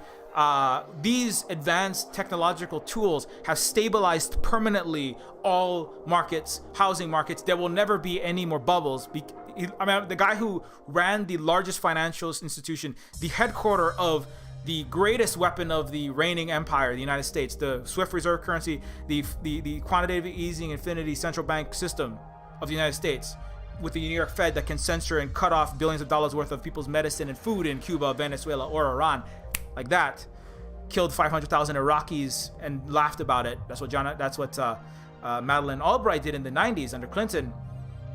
They deserved it. Ben Bernanke, the guy who ran this institution, he literally wrote right before the financial crash that for forever in the rest of human history, there will never be another bubble. It's literally called the Great Moderation. And then the greatest financial collapse, possibly in history, probably not, we'll have another one, but since 1929 occurred right after that. It's called the 0809 financial. You may remember this. It was that time in which a handful of bankers and corporate heads took vast quantities of your money and escalated it into their pockets on the back of $500 billion subprime exploding loans to, $7 an hour Applebee's waitresses. I don't know if you remember that. And that period has never ended, right? That's the neo-feudal era, really. I would mark that the kind of the beginning of the full neo-feudal era, as opposed to just merely extremely exploitative and wealth escalating from imperial metropole neoliberal era. The neo-feudal era is no holds barred pillaging and self-sacrificing of all economic structure, including Boeing planes, housing, roads, water, infrastructure, you name it. Biden will not save because he can't save anything because he doesn't run anything. But anyways, the metaphysical analysis, Voltaire called Eastern dialectical thinking the antidote to illusions of Western Christian historiography. The civilizing mission, again in colonialism, right? Civilizing mission, which again the Sun King Louis XIV visited upon with dragoons, the white non-Catholics in Europe. That later was extended, or in the same time was extended to Africa, Central South America, Asia, Hawaii, with a civilizing mission to rescue people from their savagery, right? Which was a lie. The civilizing mission was metaphysical justification, a metaphysical, illusory Western Christian historiography to justify colonialism. The divine mandate under feudalism, right? The king, the British king is king, the French king is king by the will of God, right? Of feudal kings, right? It's a just so story. Right? It's not dialectical. It's the Lord said, let there be King Henry VIII and Louis XII and the 13th and the 14th. And if you don't like that, there's a man with a very large sword who's coming to chop your face off. Again, not dialectical. That's the system of government that you're pat under feudal king. That's part of its management of a system of government, divine mandate. Illusory, just made up sky daddy. But everything in the West is made up sky daddy. Everything, not just. And the atheists are just on the new atheists were on the beginning of that. But the entire history of the United States is illusory, not just its religious history. It's all religious history. Capitalism is a illusory religious sky daddy. It's called the sky hand of the free market. That's like fondling your balls or whatever it's doing. Jeff Bezos is anyway, giving him a nice prostate massage. Prosperity doctrine propelled Anglo-Saxon capitalism in the way that divine mandate propelled the feudal British, French, and Spanish and the rest of their systems. It was all Christian Western historiography. Illusory Western, illusory meaning illusionary, meaning a lie, meaning nonsense, right? Which is what the university system is, the perpetuation of the illusory history of the United States and its capitalism and its colonialism and Western liberal democratic structures being the optimum and the end of history, right? Fukuyama is the modern pope. He is the high priest in the university sphere of neoliberalism, proclaiming from his genius brain, not just as one of many, as a Twinkie sellout to Western neoliberal capitalism. It's the end of history. Forever there shall be Western liberal democratic capitalism. Kind of like Ben Bernanke as another high priest of illusory high finance, right? Western Christian historiography. Forever the great moderation. There will never be another housing bubble, tech bubble, .com burst. There shall never be another tulip hysteria. Why? Because I have declared in all of my genius, with all of my homo economicus and all my Milton Friedmanian nonsensical Austrian school, Austrian, British, who the fuck cares? It's all illusory Western nonsensical navel gazing by white men. And Twinkie ass internally white men. Or white men with in women clothing, like people like Hillary Clinton, who like want to lean in and be a white man. Look at the great America that we have. It's forever going to last infinitely, and it's all lies. But it always has been lies, and not based on dialectical thinking, which is what the East has done, which is what indigenous people have done. Because to do dialectical thinking means if dialectical thinking is looking at history and the processes and the structures of societies, of people, of their actions collectively and individually working together over time, where they have struggled, where they have failed, where the rights have happened and the wrongs have been done, right? Part of dialectical thinking means you need to have honest history. To have honest history, you have to be honest in your educational institutions, like your public, private, charter schools, university systems, your news media. Imagine an honest Western news media. Now that takes some science fictional ability, you know what I'm saying? That takes an actual imagination. Imagining like meteorological intelligences and sapiences inheriting the Horseshoe Nebula, that's easy. You know what's a difficult imagination thought experiment? Try to imagine a honest Western news media. I'm having trouble doing that, and I write science fiction for rich white people for a living as a ghostwriter. Anyways, or I have done that anyway, and also write science fiction for Neofeud and Neofeud 2 and other cyberpunk adventure games. There has never been any history that has been honest anywhere in the West. In order to be honest about the history, where it counts, like who harmed who, right? Part of being I call it the unhealed, right? That which plows forward. That's what the Westerner is. That which plows forward, YOLO, right? Hurt whoever you hurt, right? Make homeless whoever you hurt. Hey, I got $200 billion and I got my TED Talk. I'm on a rocket ship. I'm on a yacht, motherfucker. I don't care who starved at my Amazon warehouse. I got my motherfucking 7th yacht. I'm in space, biatch. You never look back. The Romans and the Greeks, the Romans didn't go, hey, how did those Jews, how did those North Africans, how did those people in Europe feel when we killed? You don't ask. You just, YOLO, motherfucker. I'm sitting on a pile of dead bodies and I like killing me some motherfucking people. Christians inside of a lion's den. I like feeding people to lions. I like bears. I like stabbing people. I like killing people. I like money and I kill people and then I drink, I eat, I slay, I love, like actual barbarians, like the Romans and the Greeks and the Americans, the French, the British, the Spanish. I like killing people. I like it a lot. It gets me off.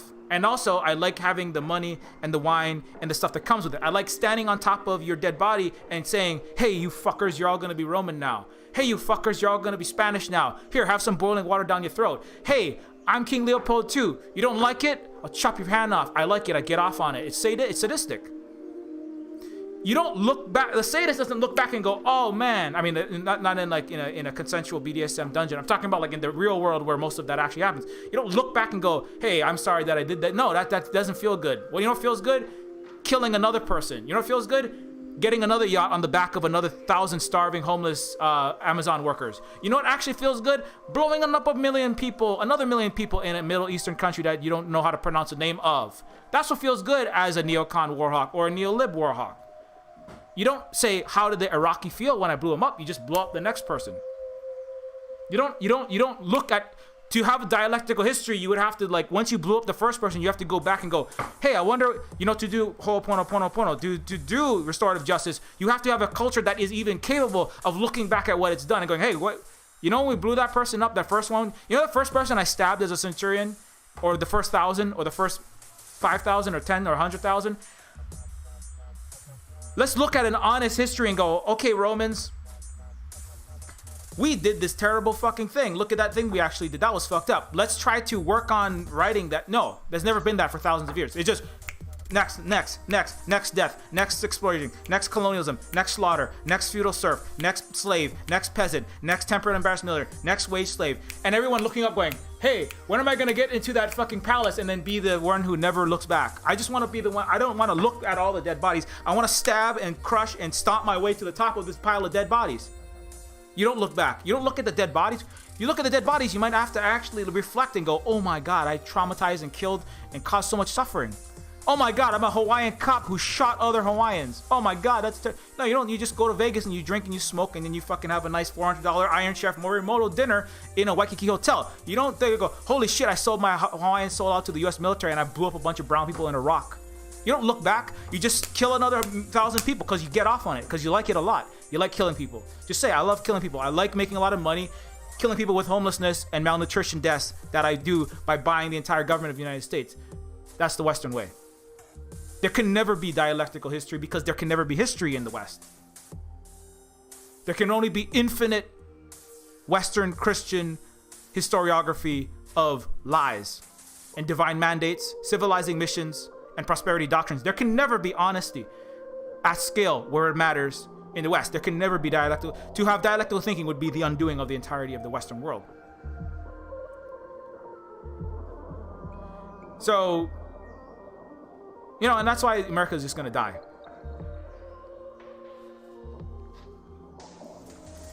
You can go to therapy for if your parents were terribly. I was talking to my father. I know I brought this up on the other stream, but I was talking about my dad about my uncle who did abuse me, like at one point, like only one time, but this doesn't matter. I'm not the only person that he abused. And he hit people, he punched walls, he even hit his own. He was getting checks from like bosses, like the secretary that was handing him a check as he was a security guard. A female, secretary, was like handing him the check, just giving him the check, not the boss, just the lady just giving him the check at his security job, and because it wasn't enough or he didn't like something that she said, he punched her out, and he did that more than one time. He hit the people that gave him the check, and he lost his job like 3-4 times.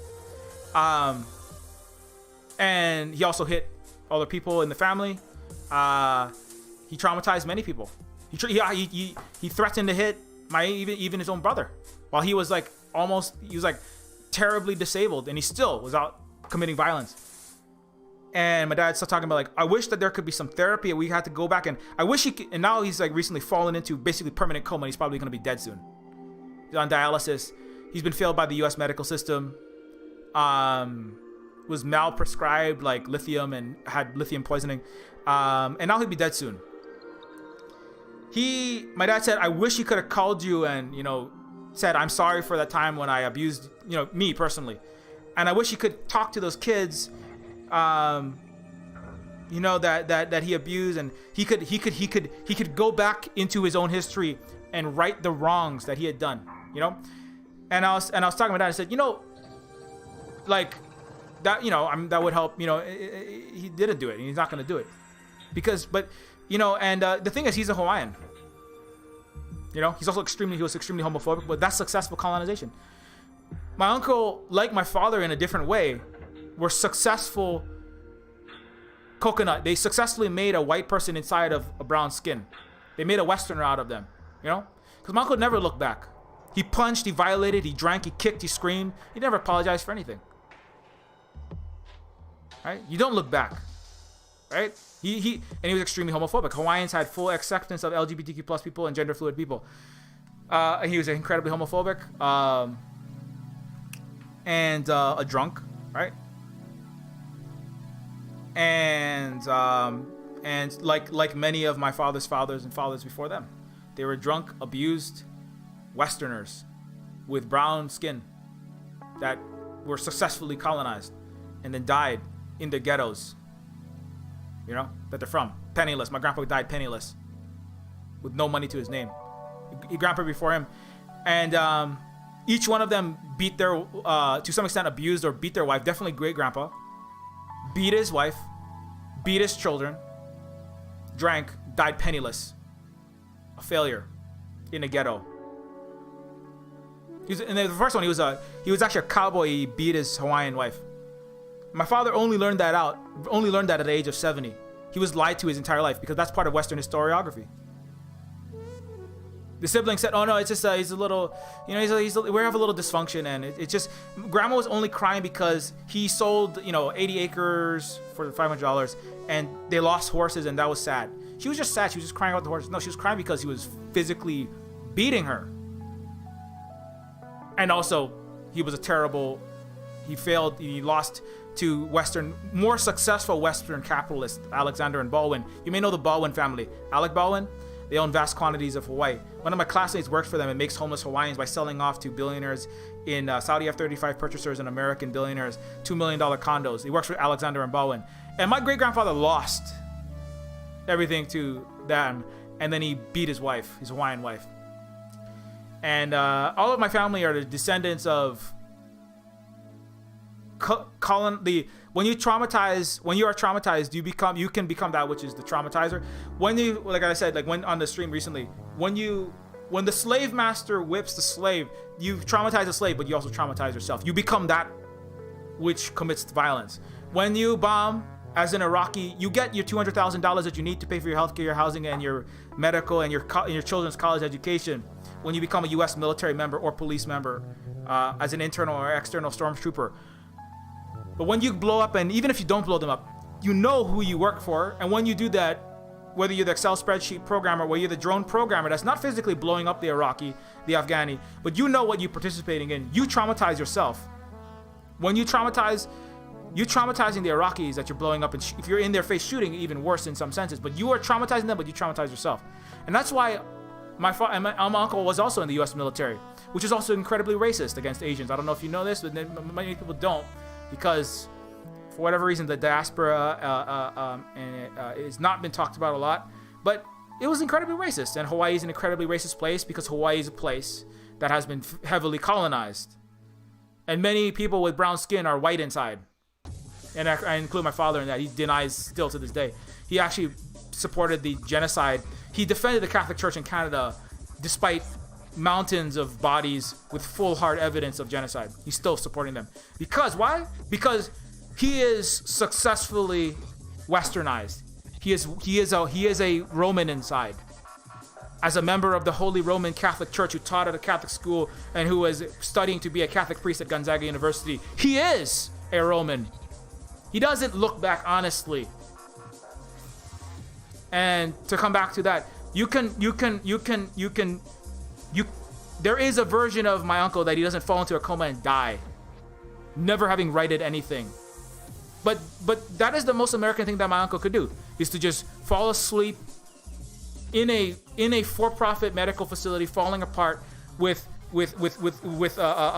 dying with no money to his name, with no family, with no friends, his own family despising him, hating him, celebrating his death, and dying alone in a hospital bed.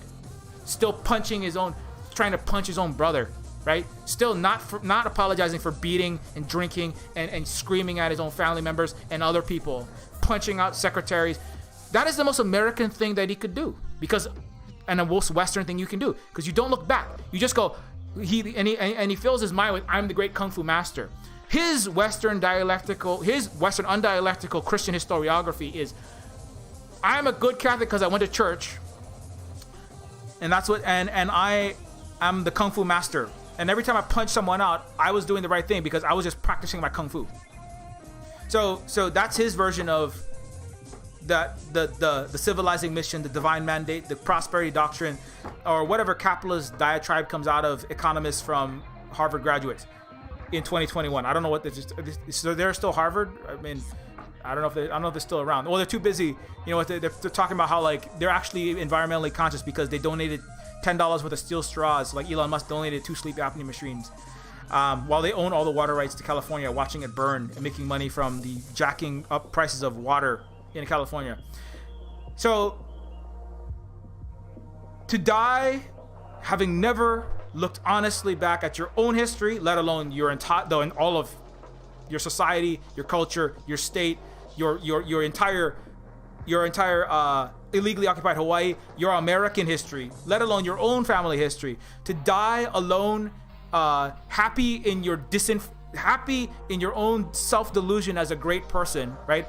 As the American dying, screaming and spitting in the face of nurses, COVID-19 is a liberal lie, America's the greatest country, stop being a Chinese shrill, and then dying from COVID-19. That's the most Western American thing you can do, is to die sad, or to die angry, deluded, and full of your own nonsense. Go to a war and die. Die in your parking. Die on the side of the highway, shredding your body to shrapnel because you fought in Iraq and you can't handle it. And that's the way a lot of veterans die. And you can't talk about it. Just die. However, just die. Just die. Never look back. Never look honestly back. At best, and this is why the American, even more so than even the European, in a lot of times, they don't even look back at all. Europeans look back at illusory history. Americans don't even have history. They just like, I'm Gatsby now.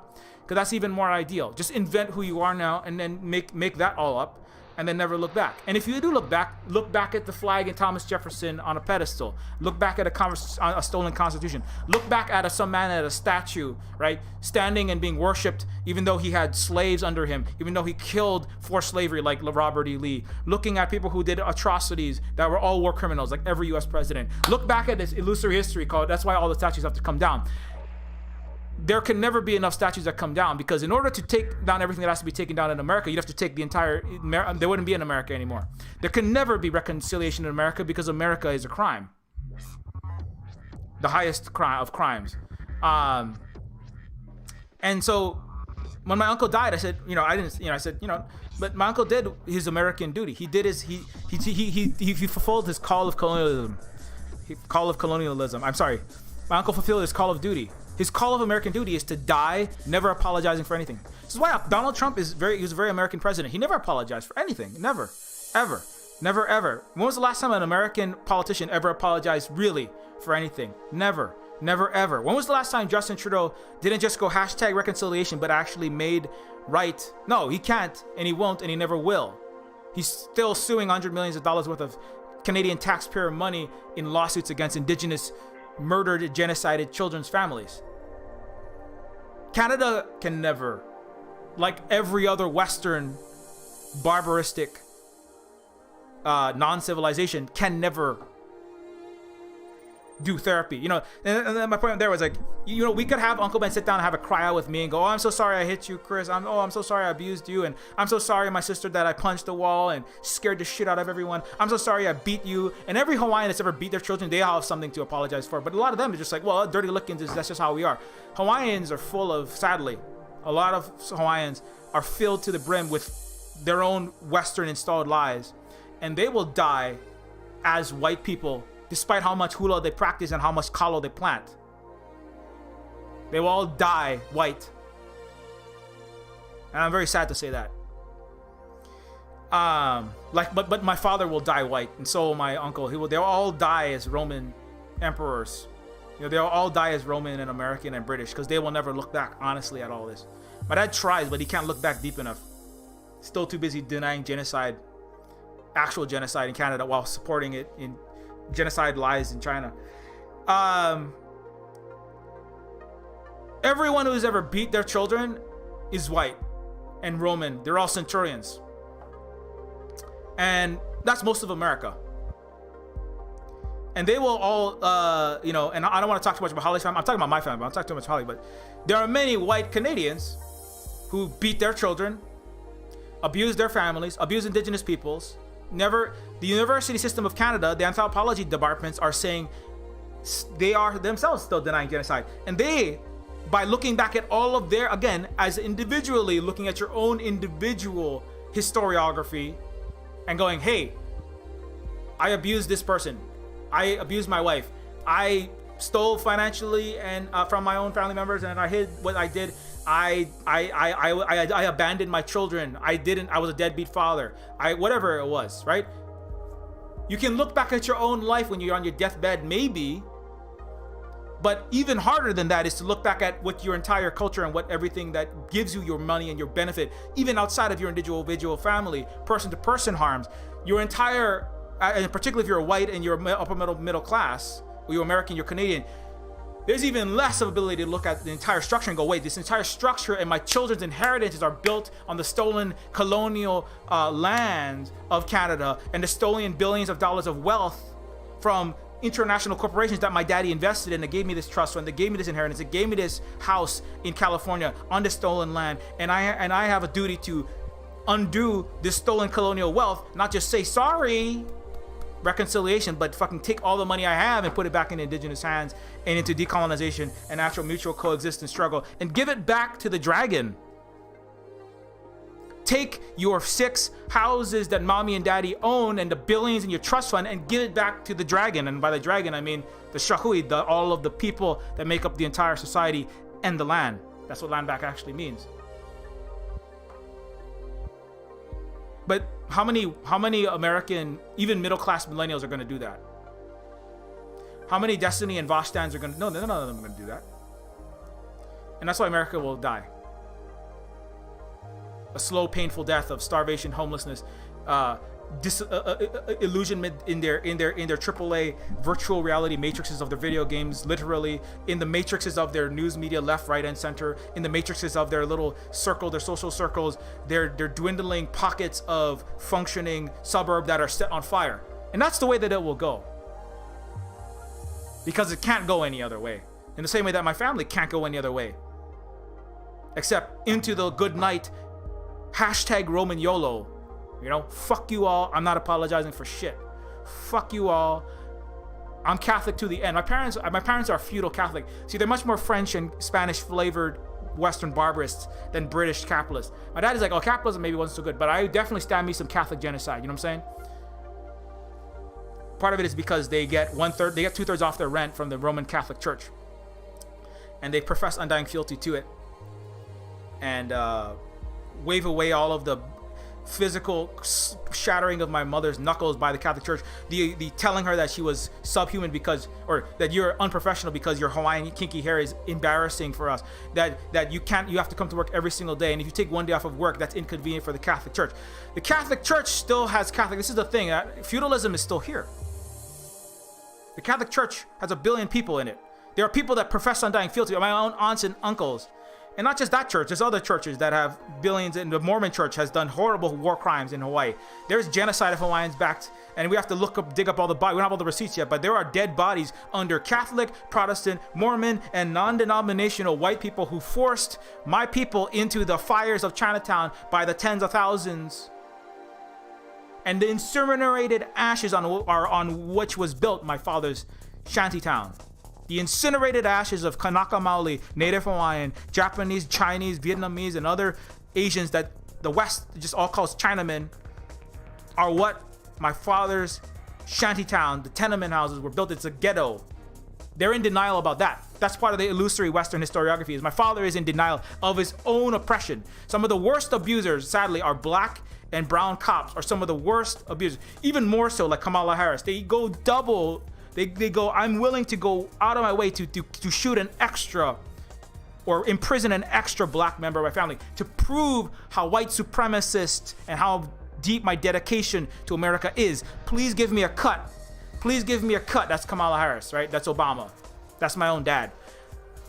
Nothing happened here in Chinatown, in Kalihi Palama. Nothing happened here. It's all fine. I'm like, Dad, I fucking worked there. You fucking worked there. This is what America has done to. He's in denial of that. He said, you know, a lot of people there, they're just traumatized. You know, they're,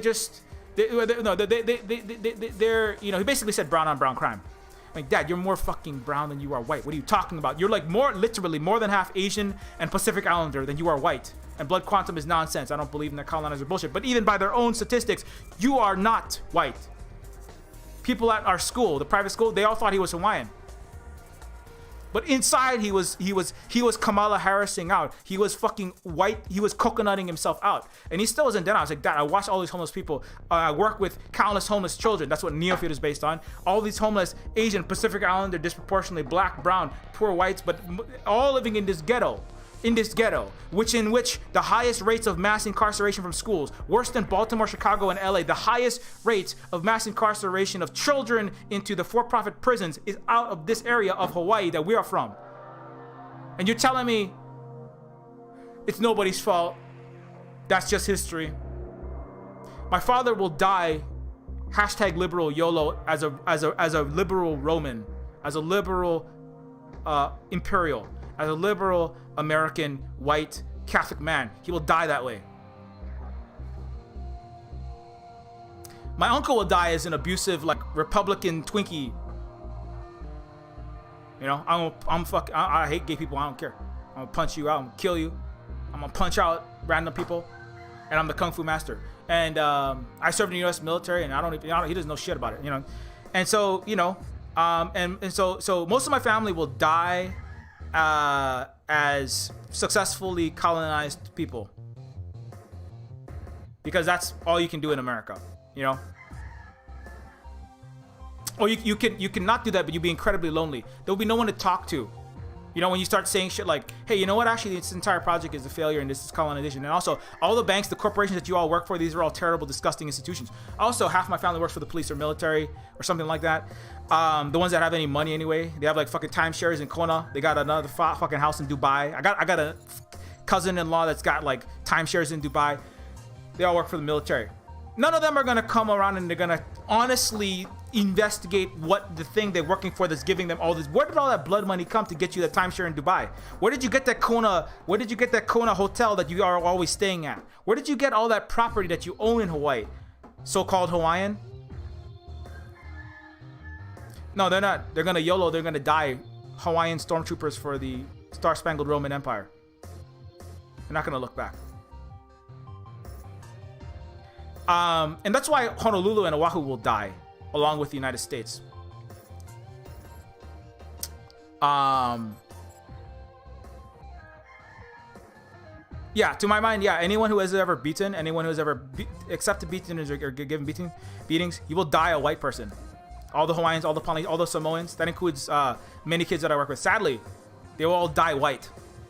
They will all die empire. That's why Dwayne The Rock Johnson is the #1 representative for the U.S. military. You know why? Because that's who is the #1 demographic, is colonized peoples, particularly and Hawaiian and Pacific Islanders, indigenous peoples. They are one of the highest represented in the U.S. military, because that's the solution. That's the way out. And sadly, you know, that's what I'm kind of learning, like, when I'm spending a lot of time with them. Many of them will die that way, and so there's much work that must be done to undo that.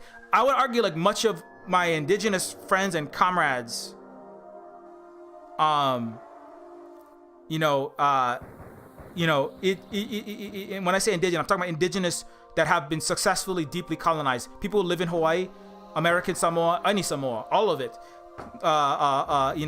Guam, Micronesia, America, Canada, all these settler colonized places. We have much to undo. You know, we have much. I say that from my own perspective. I have much to undo. I try to undo. I say, if I'm not unlearning at least 3 illusory Western lies every single day, I'm probably doing it wrong. I'm not decolonizing fast enough. Right? And so we have much. Anyway, I don't want to throw it all on indigenous peoples, because, you know.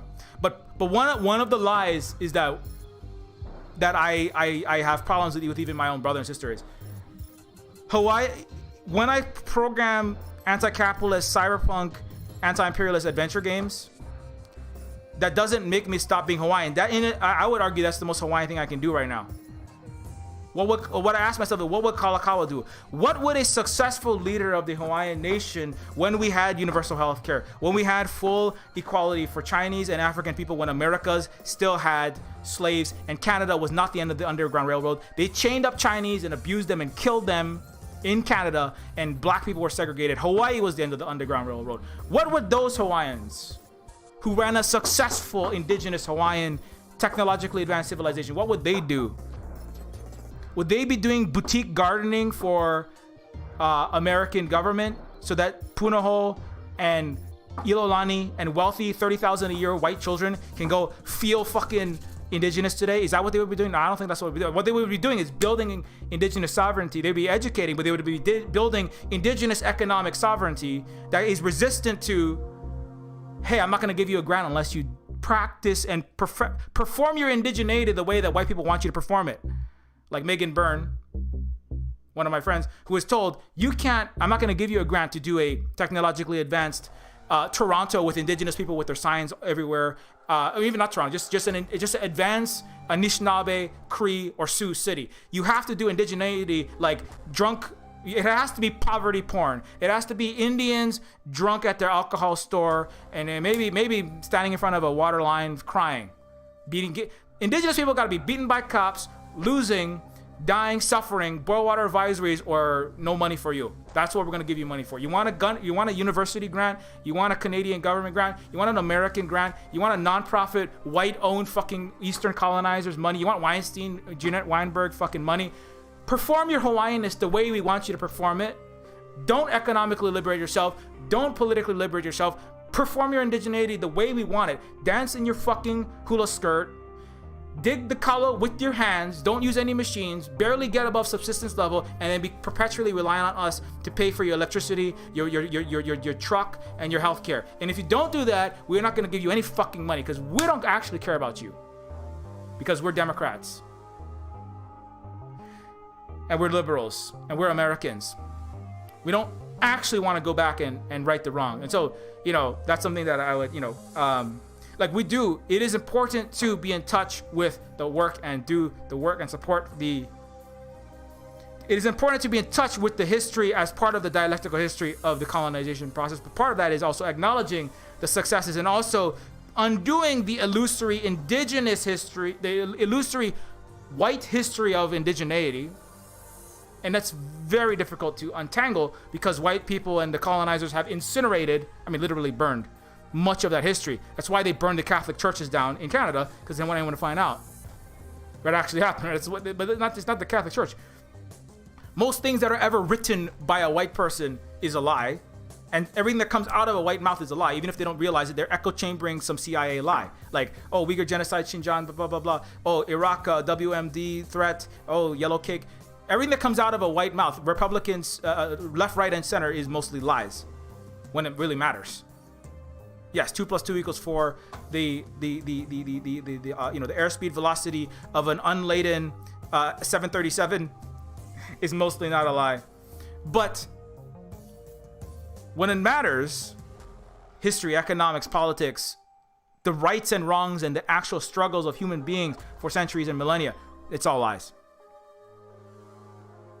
And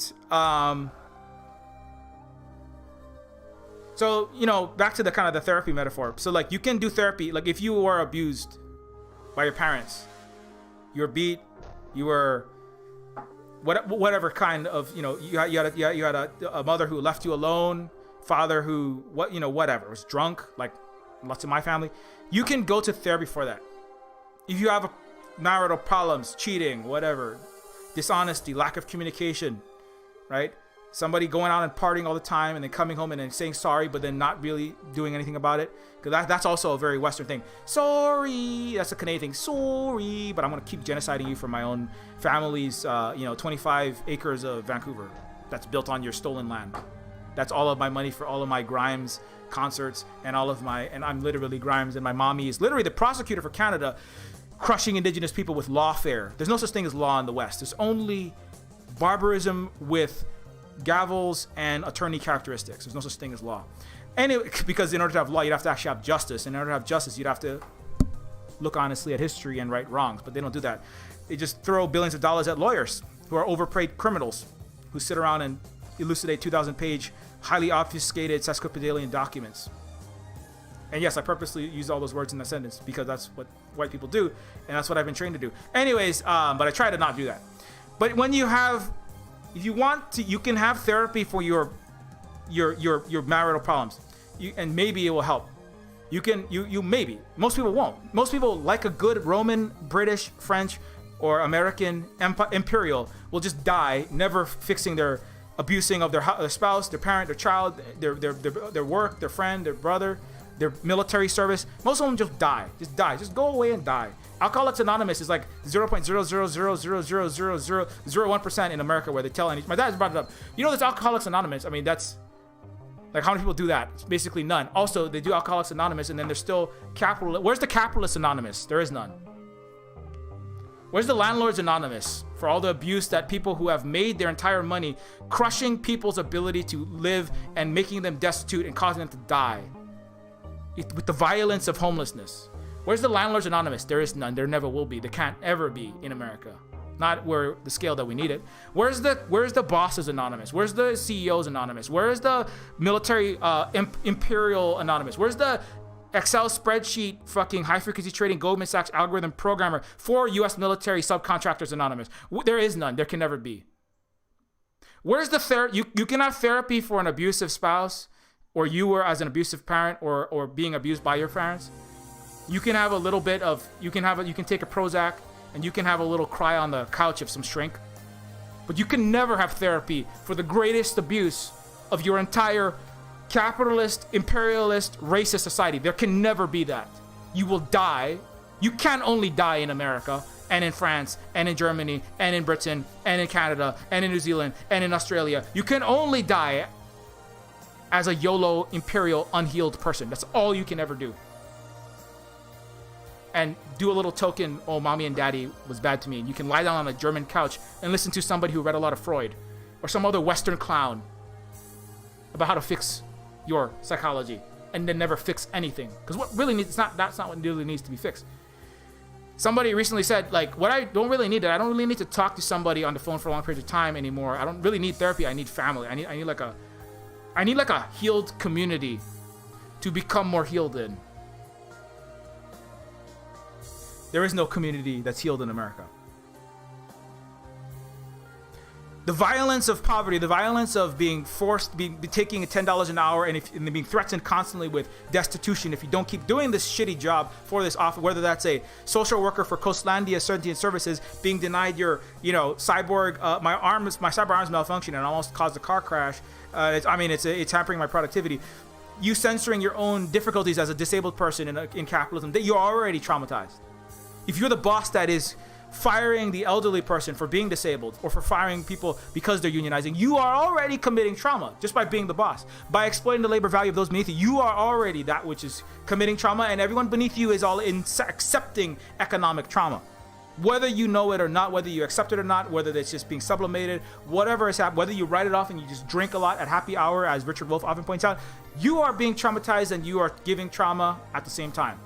At all times in the West. You can never do anything otherwise, and there is no therapy for that. There is no healing of that. There is only YOLO, and then you die sad inside, but maybe with a lot of very nice dinners, and you went to Disneyland 2 times. Or Hawaii 2 times, which is Disneylandified indigenous culture. That's all you can ever have in America. That's all you will ever have. There is no healed community in America to go into. There are little pockets of anti-America, there's little pockets of there's indigenous bits that are like, we're trying, and even there, they're very traumatized, and they're dealing with their own trauma, beating their own. That's why there's many Pacific Islanders beating their own children, and domestic abuse is very high, is because the inability and the lack of resources to heal their own traumas. They're overrepresented with domestic abuse. Polynesians overrepresented in the military. This is all part of the perpetual trauma of being same for the black community. And so it's not the fault of these people. The at the highest level, of course, it's the capitalists, it's the imperialists that are sending you off to war, that are at the top, that must be undone, right? but also we also have to recognize individually in all these circumstances that we cannot continue to just fucking sign up for the the American Empire, and then go, oh man, America sucks. You have to quit the military, you have to quit the police, you have to quit the corporations, you have to fucking support the indigenous people. You have to move as fast away from all these systems that you can. You need to stop beating your children. You need to stop fucking being a homophobe. You have to stop being transphobic. That's not Hawaiian. That's not Polynesian. You are being a fucking, you're a white as fuck. And there's a lot of Hawaiians and Samoans that I know that are like, oh yeah, like, yo, Jesus Christ saves, and yeah, gay people have to, gay marriage, anti this. No, you still colonized. The problem is you're going to too many Western Christian historiography conferences. They're called church. Christian, Mormon, Jehovah's Witness, Catholic. And so, it sucks. Now, the good thing is there is a growing number of Hawaiians. That's why the fact that there are more Hawaiian flags than there are American flags is a positive sign. We are increasing in our decolonization, right? And none of us will be perfect along that trajectory towards decolonization, towards being more in Pono, right? Being more in the right? In the same way the Vietnamese are further along, right? But they also have 4 billionaires, and they know that's a problem. But they have to move in the direction. The important thing is the direction. Are you moving? That's why I say if I ever stop unlearning things on a regular basis, I'm probably doing it wrong. I'm not doing enough. I speak English at a very high level. What did it cost me? My mother tongue.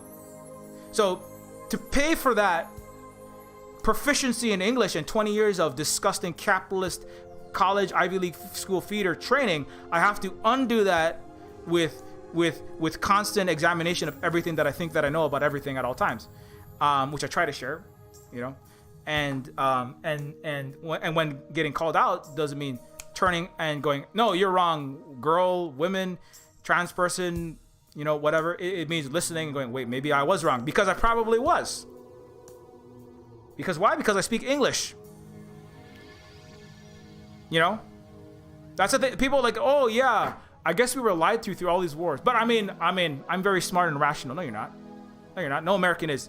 America was successfully lied. Virtually everyone into every single one of the wars, with a very small handful of very lonely, isolated people who like being loners. One difference between me and many other people around me is I didn't have a lot of friends. I had Positive Synergy was one of my friends, but I didn't have a lot and I didn't need a lot. I hated most of the people around me. I had a terrible experience in school and growing up and in work too. And I said, fuck you all, I'm going to go have friends in video games, basically. And so I could think differently from a lot of the people, not like an Apple think different, hashtag think different, but I looked at the society, and a lot of guys, this is the case, looking at the world and going, I really don't like this. This is not operating. This is not good. There's something deeply wrong with this. And so that doesn't mean that you're going to be right. That means that you have the ability to look at it in a time in which most people aren't, and going, wow, something is really fucked up with this. And then that's why, earlier on, I discovered non-Western information sources and looked into other ones, right? But it was a very lonely place, like Haunani K. Trask. Everybody loves, nowadays all the leftists love Haunani K. Trask. It was very lonely to be Haunani K. Trask. One of the Hawaiian decolonization leaders of the Hawaiian sovereignty movement. It's very lonely. People like Keanu Sai. He was a crazy tinfoil hat uncle. Everyone else in his family is like, what are you talking about, uncle? America is a terrible empire, bro. We all working for. I'm a cop for America. I'm a Hawaiian sergeant in the military. I get good money. What are you talking? It's great. The war in Iraq is justified. Saddam was one bad guy. That's why I'm a Hawaiian blowing up the sunshine and blowing up indigenous people's hospitals in fucking Iraq. It's good. It's good. No, it's a lonely place. It's a lonely place. It's a lonely place. So if you don't have a lot of friends, then it's easier. Not easier. There are less social rewards for you if you already are on the outs in the society. That was part of why I am the way that I am. But anyways, but everything that I learned in these schools and everything that I learned in the history and in the college system, I didn't learn what colonialism was till I was like 20 something, and it was Maori professors visiting Maori professors with some economic and political sovereignty, which Hawaiians don't really have, sadly. They're the ones who said, did you know that you were colonized? There was no Hawaiian professor that said you were colonized. There's like a handful, and they're all on the outs, you know, particularly in the 90s, in the noughties. Now it's starting to change, but it's still, you know, the younger generation is coming up. But in my time, it was a lonely place, you know.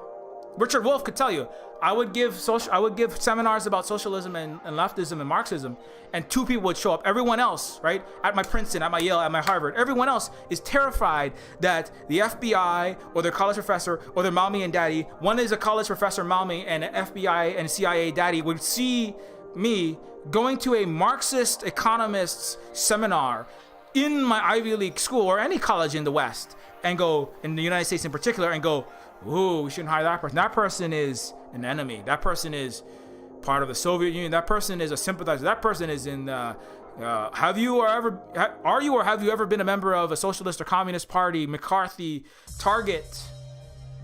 And make no mistake, neo-McCarthyism is on the rise in the United States.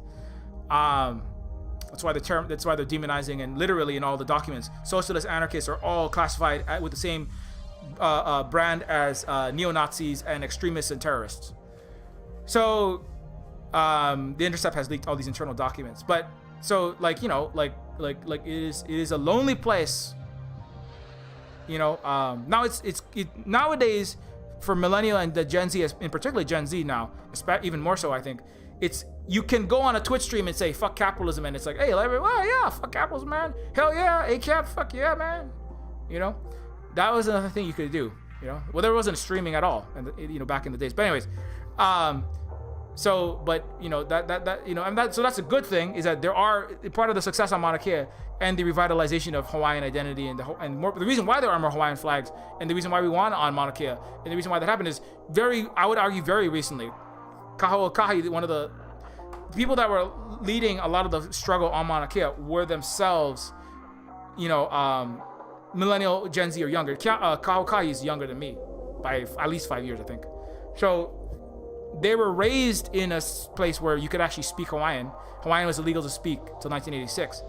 As part of the illusory Western historiography, is to erase the erasure of indigenous dialectical thinking is part of the colonization process, is another way to look at it, right? The 10,000-year true histories of the Wet'suwet'en, of the Geremden. The Chinese had paper, but even without paper, they had the deep histories that were maintained. And then the Hawaiians later wrote those down when they got paper later. But the Chinese had 3,500-year histories, true histories, right? That's what Voltaire visited, and he looked at it and he said, this is told so different. They look at the history. They say this plague happened here, this pandemic happened there. You know, hundreds of pandemics. They were ready for the pandemic. When COVID-19 hit, they said, let's look at the first pandemics 3,500 years ago. You know, more than a millennia before any Jesus was on a cross propagating global genocide on the back of you know, some bullshit about salvation and savagery and civilization under Christian characteristics. 1,500 years, you can look back and look at the flood, look at the pandemics, look at all these things. Dialectically, who did what Mandarins did well, what did they do, why did they fail here and there? Honestly, right? Why can't they do that? Why can't they look dialectically at their history and do that, even before the period of socialism and communism being a word? They could do that. This is what Voltaire was talking about. They could do that because they have not lived in perpetual violence, war, death, destruction, exploitation, and slavery. Slavery was outlawed, and there's legal protection in the 2nd century AD. America pretends like it doesn't have slavery. Germany pretends it doesn't back slavery, but France and Germany themselves back America, which backed global slavery, including making slave markets in Libya. So they all are pro-slavery, and they're all pro-colonialism, even though they're trying to get away from it, but they're not there yet. 2nd century AD, there was legal protection for slaves. You know, centuries, millennia before the West, they already had paper. But there are many political and economic strides. They didn't have no violence, but they had political and economic and social strides that were made that the West has never even gotten close to making. You know, they recorded the history, they talk about history honestly, and then they come to determine the best strategies for the collective good, right? To be a Mandarin, to be at that highest level, the 9 levels of the Chinese government, with the Chinese Communist Party, in a lot of ways, is just a descendant of. And yes, there are harder times. There are times where to say it was feudal is, again, you can't speak of China. I would argue it's very difficult, if not impossible, to speak of China honestly to truly get a picture of what it is in the English language. Because everything, like Hawaii, you can't get a true picture of what Hawaii is in the English language, because every word that means king, chief, president, leader, these do not equate to what the Hawaiians had, from at least from what I can gather and what we can gather. There's nothing that equates aloha, kuleana, and pono in the English language. Righteousness is an approximation, you know, and I've already gone into this. But anyway, they have the dialect. To have dialectical history, to have dialectical thinking, to have true dialectical thinking, you must have true history. And to have true history, you have to look at the history honestly and look at the traumas that you've done. And so part of that is looking at the history of colonialism. And so some people can look at it and go, "This was a terrible time." But it's more than just history of colonialism. Not just somewhere back in the past there was colonialism, but I'm okay now. No, you're not okay now. No. You stand on a pile of blood money, and you have to give back money, houses, and lots of nice things that you have. And no German, British, or American really wants to do that. They don't really want to do that. They don't. The ones who said "fuck America," I'm gonna fucking side with Black Lives Matter, which is not America. Black life has never been American. Black people have always been slaves, and they still are slaves. They're considered, black identity has 330,000 documents the FBI has produced under the Freedom of Information Act that literally classify black identity as terrorism. Black people will never be American. Nor will brown people, nor will Asians. Anti-Asian racism didn't start in 2019. It's always been there. The only people that will be American are the people that are black, who profess undying fealty to white supremacy, like Kamala Harris. They maybe will they get a temporary America ID card pass. You know, I was watching Mortal Kombat the other night. You get like a temporary pass. You know, like the bloodline of Raiden. I don't know if anybody watched Mortal Kombat, but it's a weird reference. But Raiden, his bloodline has a permanent pass between realms, right? That's why people get a permanent pass, you know, like a passport. You can get a visa. You show up in any country, you can instantly get in, right? But if you're brown, you're black, you have to prove your Americanness to get into and out of global south and the rest of the world. You can't just move freely through Europe unless you profess, and so black people will never be considered American. My mother will never be considered American. My father is not American. He gets a temporary pass because he professes undying fealty and will defend the Catholic Church's genocide against the residential school children. And then as long as he does that, the Catholic Church will gift his little brown N-word butt a 2/3 discount on his Oahu rent. But if he ever betrays the Catholic Church, he's out. And that's why he's always worried about talking bad about them, because if anyone, he's always worried. And he always, oh God, we can't ruffle feathers with the priests and the bishop. Oh no. He really freaks out when my aunt doesn't give a shit. She's like, I'm gonna call and ask for plumbing. He'll fix the toilet, the sink, everything for free, because he's so terrified that he'll lose the Catholic Church's $2,000, it's a good discount, $2,000 discount on a 3-bedroom apartment. And he's so terrified that he'll lose it, he will defend everything that they do. As a Holy Roman Imperial Centurion with liberal university education characteristics, he will defend to the death his own oppression. Please don't take away my falling apart seminary for Catholic priest housing, please. And that's why he'll die white.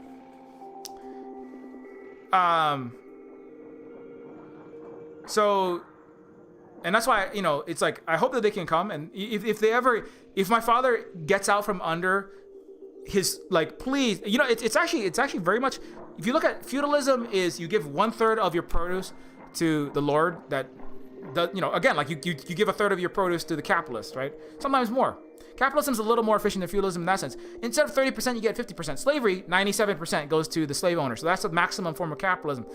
But it's all feudalism. It's you get 30%, sometimes more. Sometimes, you know, if there's a famine, you're giving all your rice, you're giving all your grain, you're giving all your potatoes to your feudal lord, the baron, the Montesquieu, you know, the viscount, the countess, the duchess, the Dutch East India Company. You're giving everything that you have sometimes. And my father gave his entire life to the Catholic Church as a feudal lord. So they give him a discount, but really he's giving a third of all of his rent, or it's more like, you know, it's like a third of all of his to the Catholic Church that has no legitimate claim to all of Hawaii. It's an imperial stolen land backed by French fucking guns. That's what the Catholic Church land is. It's not their land, it's Hawaiian land. So he's still giving his feudal fealty to his Catholic French Belgium lord, right? So my aunt went to Belgium studying Catholicism, and she speaks 8 languages. Very high. I have a general in the Roman Imperial Centurion military in my family. She's very high in the Catholic Church. She's like Mother Superior level. So she did very well for herself in the Catholic Empire. She did really good. She's part of why my father is in there. She's like a Roman Catholic general that's like giving like free housing to this little like lower level peasant, lower level Roman soldier. It's a big reason why they still exist. And they will never ever admit fault, and they will never undo the Catholic imperialism that they've done. They'll just die stormtroopers, both of them. And you can do a lot of good deeds. You can do a lot of seminars. You can teach a lot of Jesus Christ, and let's pray the rosary. Let's teach religion. They're all religion teachers. You can teach a lot about Jesus Christ. You can teach about thou shalt not covet thy neighbor's wife, and treat others how we would like to be treated, and the golden rule, and blah blah blah blah. And then the Catholic Church is the golden rule, which is the gold. Who has all the gold makes all the rules. Like the Catholic Church having all the fucking piles of stolen colonial blood money, and then shoving their fucking way into Hawaii. So you can teach all that nice shit and then still participate in the crushing of people, and then never make right. And just so every one of my most of my parents' generation and all my parents' siblings, they all die white. They all die traumatized fucking colonizers. Then that's sad. It makes me incredibly sad. I don't say that with joy. I say that sadly, but I have to say that because that's reality, And if I don't say that, and I go no, actually, it was really great, and it was so awesome that I mean, it's one thing to do a good deed, but then it's like, but the structure that is doing the deeds is not good deeds. This is like, it's like going, oh, thank you, Canadian government, for giving a $1,000 grant to that Indigenous child. Fucker, you owe more than a $1,000 grant to an Indigenous child to go to the University of Toronto. Oh, thank you for that $1 million to send 1,000 Indigenous kids. You owe a lot more than $1 million. You owe the whole fucking land back, motherfucker. So no, I'm not thanking the Catholic Church for putting us up. No, fuck you. And fuck that entire thing. This is the whole thing is broken. And if you're not, and at that level, then I mean, which is a hard level to be at because you got to survive, But just remember, you're surviving on colonial fucking blood money, being a stormtrooper. That's why I say I'll always be half stormtrooper. But anyways, so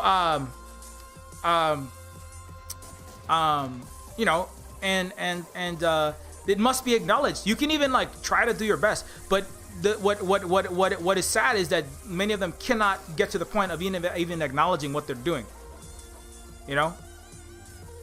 And I know it's hard because when you teach in a Catholic schools for your whole fucking life, when you work for the Catholic Church your whole life, it's gonna be really, and all your friends are Catholic and everyone's Catholic all around you. It's gonna be really hard to come clean on that, and that sucks. It sucks. It's part of why I don't. But again, that's part of why I am who I am, because I don't work for any of those fucking clowns. I work for Silver Spoon Games, which is a cooperative, non-capitalist controlled fucking hui of indigenous peoples. And all the money that comes in is, goes to where it needs to go, to house, feed, clothe, from according to billing, according to need. And I don't have to sit around collecting free rent and being gifted money by fucking colonizers. To me, that's a big part of what economic sovereignty means. Not everybody can do that. I understand. If you have a degree in STEM and you have you have a degree in I don't know, main IT, big server programming, you got to go work for a Google, Facebook. Okay. I mean, it's harder. You don't have, you don't live, sorry, it is harder. So I'm not going to say that everybody's just evil, but you have to, even if you are working at that, Amazon, that Facebook, or wherever, if you are not acknowledging who you are working for, what you are doing while you are trying to survive under capitalism there, at the minimum, and you're going, I'm trying to get out of this and move away from where I'm at. If you can't acknowledge who you are and what you're doing while you're working for the military, working for the police of the United States, then you are then you're off the path, and then you're just a fucking centurion. Anyways, I feel like I've been going on that for a while, so I'll get off of that. So, but that's the bigger point, is like, when you in order to heal, so in order for my uncle to heal, in order for my parents to heal, in order for all those people to heal, to really heal, will require a healed community to become a part of. It will require people, and that's why I say, like, I'm somebody who can survive. I'm not somebody who could survive with no social interaction, but I have survived with minimal friends for long periods of time. I have been able to do that for whatever weird reason, and then people used to call me the social hermit. Like, why come you're staying home? You're not going anywhere. I don't like any of you people. I don't want to be around any of you people. But that's not everybody. I know a lot of people need thick social interaction, and if the people that you're interacting with thickly and socially are a bunch of liberal in denial or conservative in denial assholes, and you need that social reward, you want people to laugh at your jokes when you say something, and if your jokes about how America's Uyghur genocide is a lie don't land, you're going to stop saying that joke, and you're going to start to be chameleon yourself, in morph, and by osmosis, social osmosis, become like those people that you're around, if you require that social interaction. So that's part of finding the healed community, whether that's the indigenous, Black Lives Matter, your leftist circle, whatever it is important, because then you can at least, particularly, you can at least, and also for the fact of organizing and getting things materially done, which you can't really be a leftist if you're not materially doing something for the world, which is why online fundraiser streams are important, because they are a thing that materially impacts the material conditions of people in the world while you're doing those, rather than just, I don't know, and I say that while I'm not doing a fundraiser, although technically I'm always doing a fundraiser for Silver Spooky, so we can keep existing. So there's always an indigenous leftist project that I'm always fundraising for whenever I stream, because that's what we're doing here. It's a perma GoFund indigenous anti-capitalist cyberpunk games and housing and feeding and clothing ourselves. So anyway, this is what we do here. But anyways, but we have to come clean on those things. And I say that to somebody who hasn't always come clean on everything that I've always done. I'm not a perfect person. I do all kind of shit. We still have to stream using electricity coming from capitalist companies. We still got to use Spectrum, and you got to use, what you do, streaming on whatever. We're on YouTube. It is what it is. But we got to come clean about what we are doing. We can't pretend like, we're all good. No, we're not all good. The Vietnamese don't pretend like they're all good either, and they're better, but they're not all good. But we have to be honest about those parts where we, have those feelings. And I feel like a lot of my family and people from the island that I am from are not even close to that. They're not even close. And as I said, my father has more degrees than me, higher level degrees, has read probably 100 times more books than I've read. But when you're reading Western illusory Christian historiography, when you're reading lie-filled bullshit, which is most Western books, which other liberal university professors, which is who my father hangs around, want to talk to you about, you are going to be steeped in bullshit and lies. And so you can so that's why I say, just reading more books is not necessarily good. If you're reading them out of context or reading them in a context of a bunch of capitalists, right? You could read Marx and you just be, this is a bunch of nonsense. And you could just be shit posting to each other in your university liberal capitalist circle about, and my dad does do that. He'd be like, the Marxists have a few points, but they're all out to lunch, and besides, communism killed 100 million people, so that's really off the table. You can read 100, 200, 1,000, 10,000 books and be steeped deeper. It's kind of like, it's like saying drinking liquid will help you. I mean, drinking clean water could help you, which if it has Hawaii, thousands, if not millions, of gallons of spilled diesel and rotten copper and lead and chromium 6 pipes. Drinking more water not going to help you, actually. You can ask me in Positive Synergy what we think about drinking that. Drinking liquid is not necessarily going to help you. if you're drinking gasoline, that will kill you, right? So drinking, so in the same way, what are you drinking? Are you drinking clean water? Are you drinking like, you know, a reasonable amount of orange juice? If you just drink like, you know, 7 gallons of orange juice, that could also kill you. You have like sugar shock, if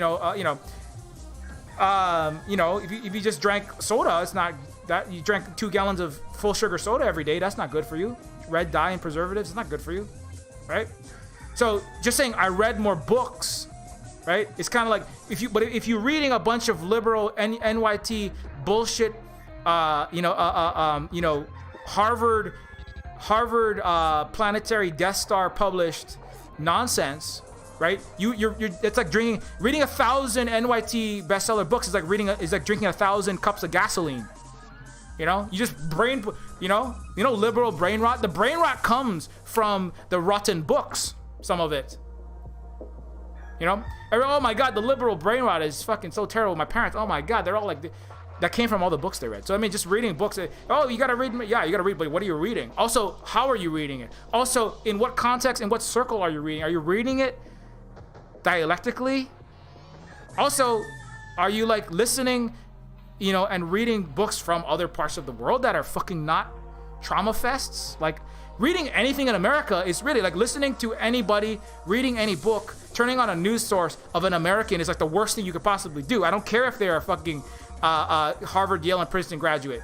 There's one Richard Wolf, and then there's fucking 7 million non-Richard Wolfs.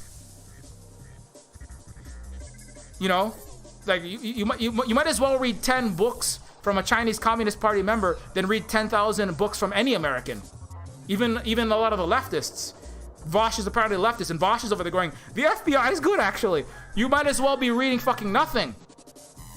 You might as well just be doing in-person practice if you're gonna read that bullshit. Because all you're doing is that's just why talking to my dad, I feel like, wow, holy shit, there's a lot of eloquence here, but there's a lot of nonsense. You're just like spewing bullshit right now.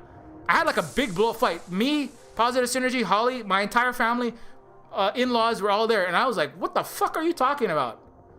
Europe is a fucking genocide factory. It still is. The indigenous people of Canada, Hawaiians were fucking slaughtered. We had a more advanced country. And he's over there like, well, Chris, I don't know, I don't know, right? Blah, blah, blah, blah, blah, blah, blah, Well, in 1792, and Nietzsche once said, as Alexis de Tocqueville said, the man with 6 houses is great. Yeah, that sounds very nice. Very nice quotes from a bunch of fucking white liars. Very nice books you have read. 20,000 lie-filled pieces of nonsense with $2 million suburban houses in Kailua, the most exclusive parts of Hawaii. Nice books you've read with multi-millionaire college professors in a liberal university that is currently fucking installing, against the international law, fucking telescopes on Mauna Kea, taking $3 million. Nice books that you have read with Mark Zuckerberg's literal fucking fence.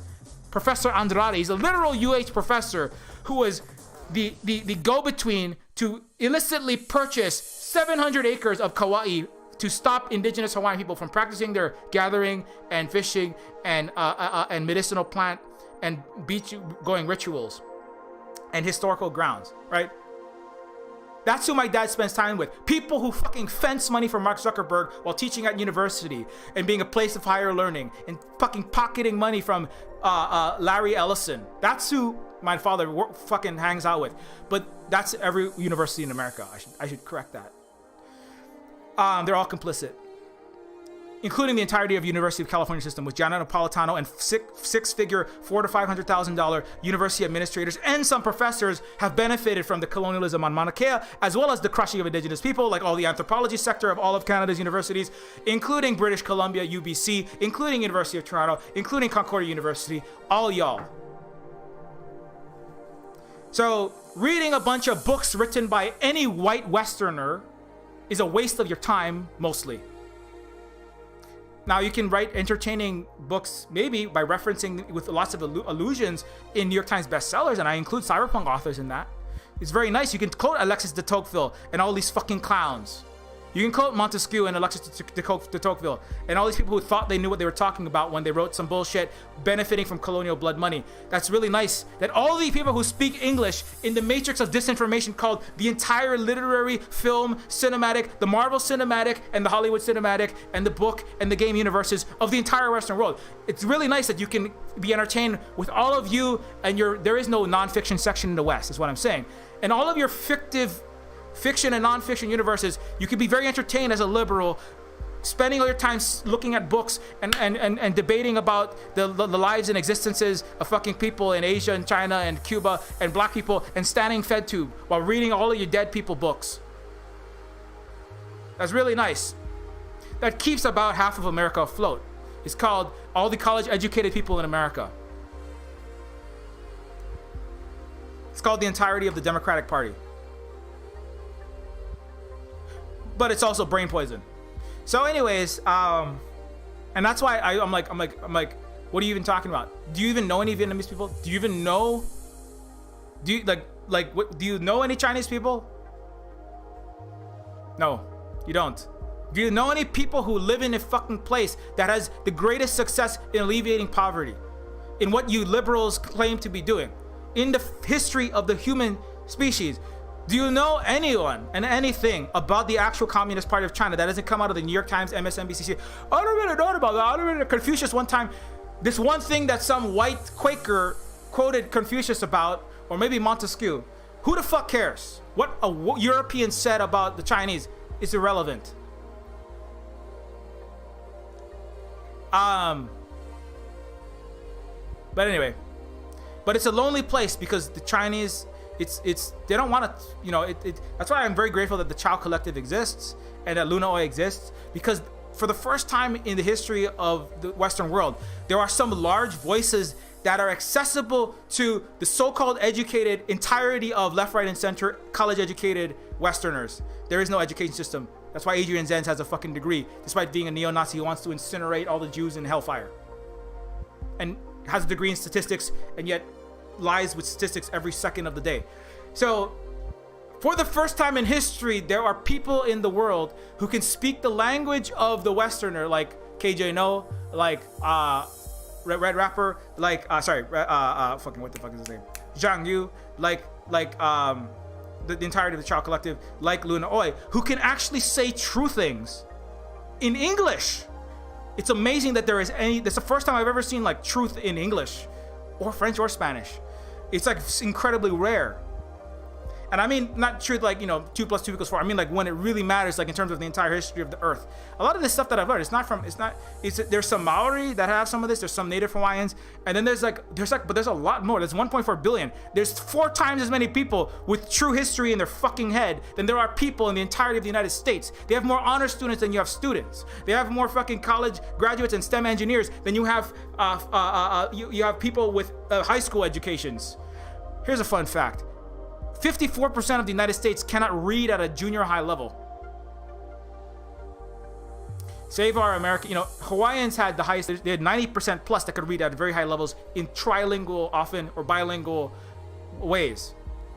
America has 50% can't even fucking read. So even if they wanted to read their illusory Western historiographical bullshit, they couldn't read the bullshit because they're too busy consuming an even worse form of it. It's called television. Or a lot of fucking terrible, reality TV shows, or I don't know what the fuck they consume, but whatever it is they're consuming, they can't fucking read. So even if they wanted to read the lie-filled nonsense that comes out of left, right, and center American intellectual class, they can't read it. So that's just very sad. It's very sad. But but that was a lot of it. I'm like yelling. I'm like, at one point I'm like not yelling, but I'm becoming very high jet decibel engine volume, very passionate education spewing at my father.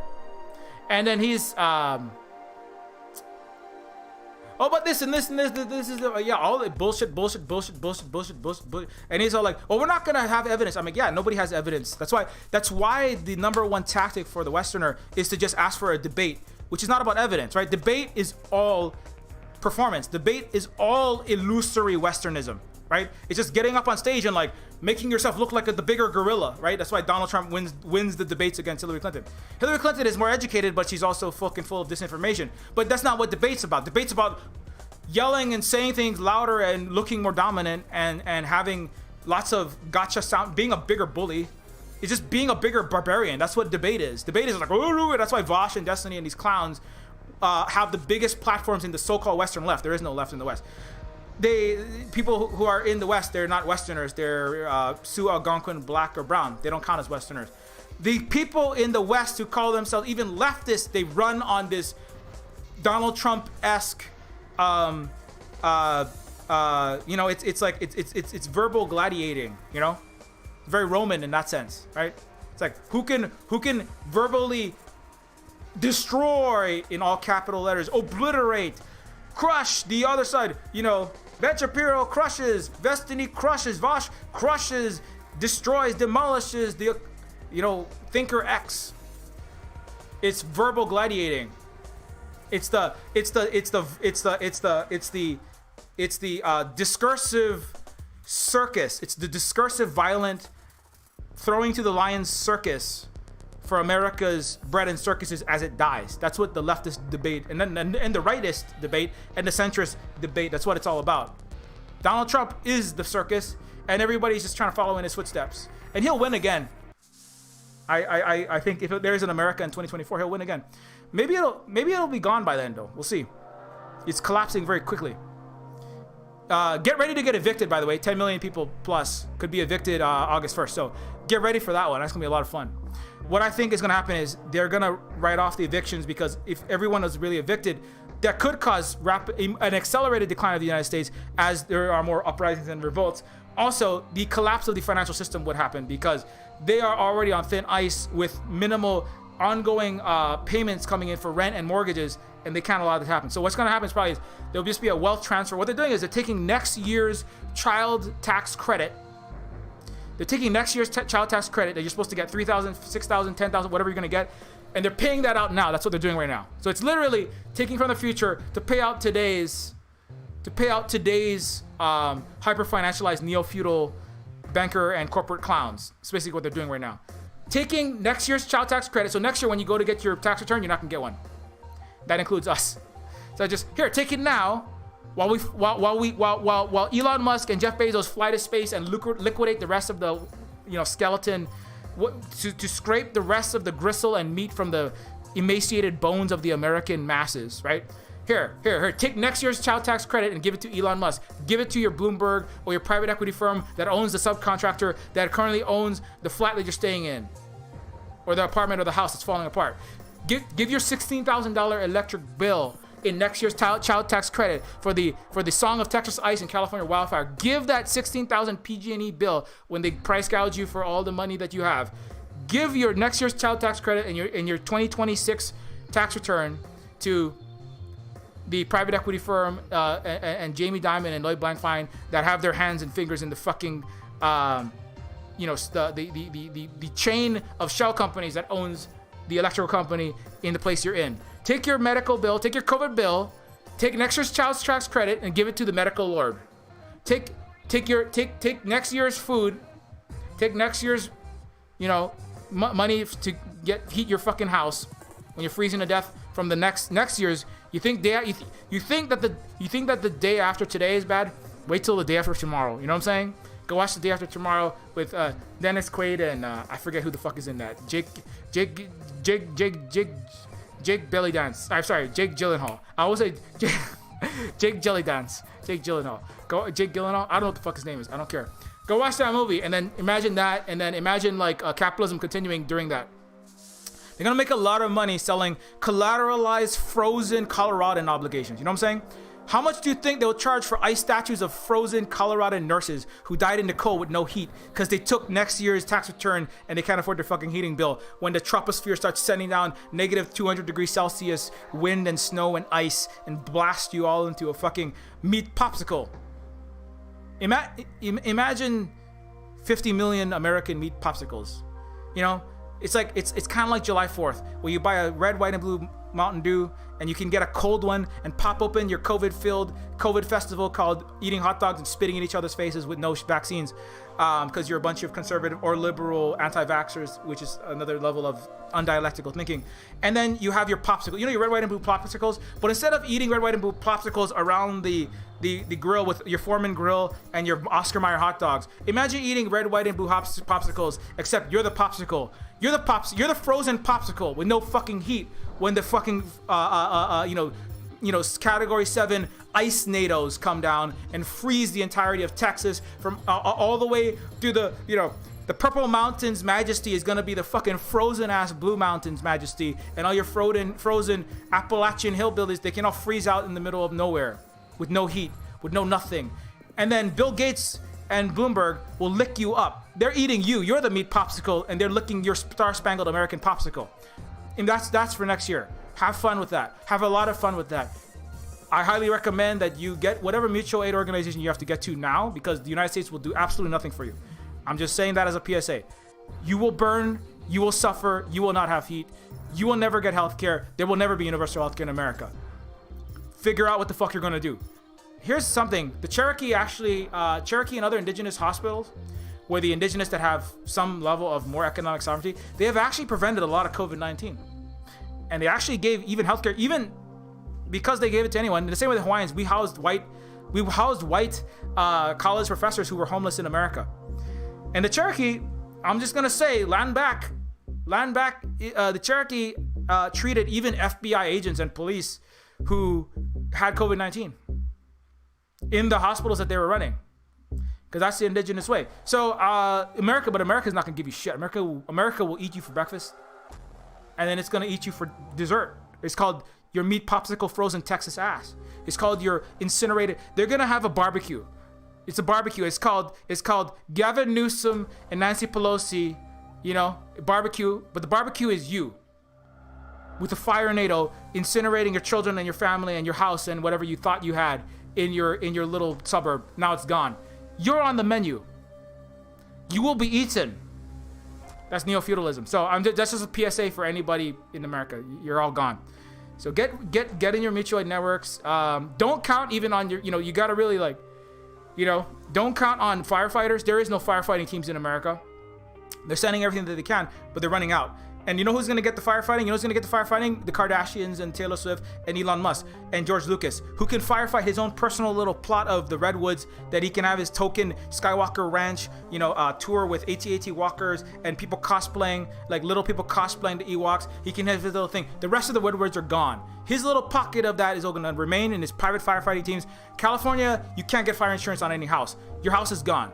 Just if you live anywhere in the Pacific Northwest, imagine your house gone, incinerated. It's gonna happen. America's not gonna do anything. They're not gonna undesertify. They're not gonna give you firefighting teams. Get ready for it all to be gone.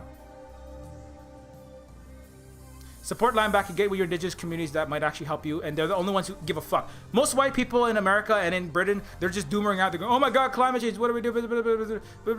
Let's just let it all burn. Let's go to Mars or be fucking Anprim, eco-fash, some fucking shit.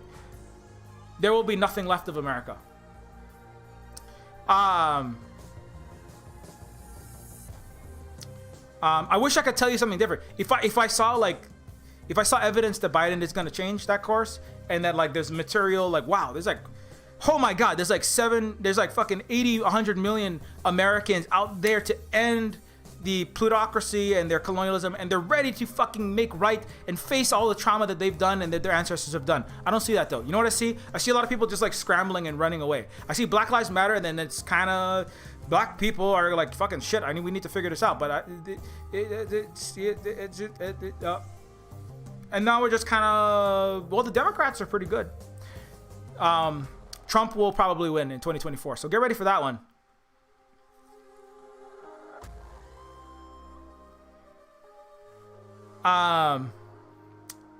It's now 1:35. I'm gonna get off very shortly, but so I hate to be the bearer of bad news. I've said a lot of bad news. I should probably leaven the bread with some good news, but that is the bad news though, which is the desertification of the West. Again, to circle back, that is the desertification of the West, environmentally, economically and spiritually. There is no hope in America. Whatever Bernie represented is gone. The young people, as they are exiting America into leftism, because leftism is not American. And it will never be. Those who pretend that you can be an anarchist, socialist, communist, and actually practice what was described and also be an American are lying to you. They're called FedTube. It's called Vosh Destiny. It's called the New American Left. It's everybody Lunoy is constantly having to fucking get into shit with. There will be something that replaces America. There will be a great replacement. In that sense, the right wing people, they should be worried. Whiteness will go away. Whiteness was constructed, and it will go away as critical race is taught, as people get educated. But it won't be America anymore. It will be something else. It may take a century. It may take two, if there's any Earth left. I think that there will be. You know why? You know why? Because the West is losing to the East. And the actual dialectical peoples of Asia and Africa and the Pacific, etc. And the portions of the counter-hegemonic people in the United States. But the people who identify, and sadly, even if you don't identify, but you live in these areas, Wisconsin, California, Michigan, you live in these areas where people are strongly identify as American, you will suffer incredibly. Oahu, you will suffer incredibly. Canada, you will suffer. I have family members that are currently, they thought they would never see climate disaster. Their families are on fire. Now, they have resources, some of these family members, but they will suffer. The Germans said this would never happen. The Great Flood, there's floods that have taken out entire cities, entire regions of Belgium, Germany, Austria. The Germans are a very unequal civilization. They don't really want to they don't want to really face that either. I hope that they can. But they're not really. They haven't come to grips with who they are actually. In some ways, they're better than Americans. They have better, universal health care, but their suckdom and their whiteness and their colonialism is still with them. They are not good with Namibia. France is not good with Libya, with Rwanda, with their discrimination against the Germans. They're not good with their discrimination against Africans, Muslims, who are overrepresented in prisons. Overrepresented in poverty. In France, 15 to 20 times more likely to go to prison if you're Muslim. They are not good. They are not on the path towards critical race in that sense. And so the EU will continue to suffer. Now they've dodged a lot of what America has had to suffer, with the exception of Greece, Ireland, Portugal, and some of the wealthier people, but Britain. Some of the wealthier people in France, Germany, Austria, but the reality is they are the heart of darkness, and Europe has not faced that not really, and not only faced it but dealt with it, and so their floods will get worse. China, just as one example, China had a flood that was, the size of the flood was actually bigger than the floods in Germany and Austria. But Germany and Austria, they have like thousands missing, untold numbers of dead. China had a bigger flood. They had less than 100 total deaths. 20,000 people came out. 20,000. The People's Liberation Army. There is no People's Liberation Army of Germany. The People's Liberation Army, under the Communist Party, came out to repair, and people are being moved and are being placed into better situations. It's being dealt with at a much greater scale than, and even in a place that's it's even like there's more total people where it's flooding, but they have their response. Europe cannot match their response. Is what I'm trying to say. And Europe is better than America in terms of dealing with the needs of the masses of people. But it's still in the same way that Germany did better in COVID-19, right? And this is not just flooding, right? Germany, did better than the U.S. in terms of total COVID-19 per capita sickness and death. But Germany had 91,514 deaths from COVID-19. They have 83 million people, right? It's about 4 times less. So Germany had the equivalent of 360,000 deaths. They're only US is 600,000, Germany 300,000. Germany did not, even with all of its social spending, even with its generous 4,000 a month for people, some people to stay home in COVID-19, which was better than America, Germany did not defend the lives of its people from COVID-19. The equivalent of 300,000 people, if it was the same size as the US, died in Germany per capita. US 610,000 and counting, the worst in the world.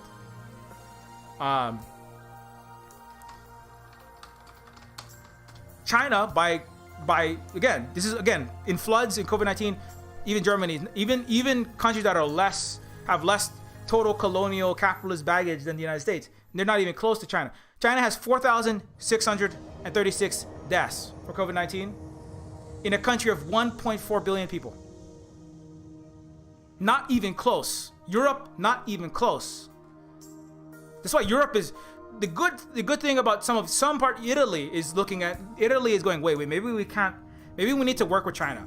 Maybe if at least you're not like Germany pumping out Adrian's ends, Angela Merkel saying Uyghur genocide is one of the greatest human rights crises in the world. But if Germany is now saying, hey, maybe we need to work with the East, Italy released a report. Italy, where the fuck is it? They're trying to U.S. distress. God damn it. Italy Xinjiang report. I'm trying to find it. They just released a report that said that most of what the West has been saying, or virtually all of it, is CIA or imperial propaganda. It is for the benefit of the military-industrial complex. It is lies in attempt to turn Europeans and the rest of the world against China. Italian scholars accounts serve interests of anti-China organizations. This is an official account from Italy. Accounts serve interests of anti-China organizations. Western reports about Xinjiang Uyghur Autonomous Region are very biased, aim to serve interests of anti-China organizations, says Italian scholar. So the fact that Italy is putting this out suggests that at least some parts of Europe, who knows the exact motivations, but they're coming to terms at higher levels with the realities of the fall of the Western world and their own failures, which is good. It's not enough, but it's better than just the BBC. Oh, Xinjiang genocide. Oh, China stealing intellectual property. Oh, Wuhan bioterror caused victims of communism. China is responsible for 3 million COVID deaths and they owe $30 trillion in repatriation for causing COVID-19. So the fact that Italy and Germany are starting to look at that, but still, they are failures compared to China, compared to Vietnam. All of Europe is an abject failure. Also, their wealth is still backed on colonial blood money. Historically, and to this day, Germany was extracting 97% of Bolivia's lithium. China offered 51%. Germany still has far to go in international, talking about dealing with trauma. Germany has far to go in acknowledging in a dialectical way, in an actual, not a Marx, not Mr. German, I mean in an actual dialectical way. Marx talked a lot about this, but the West has never done real dialectical thinking. They don't have any books of history to do it in. But you can start moving that way. Germany can start moving towards a dialectical understanding of who they are, what they are, who pays for all of the middle and upper middle class Germans and not the Muslims and black Germans, good livelihoods. They can start getting there if they acknowledge, and not just acknowledge, but start participating in equitable ways with African countries, with Bolivia, with China.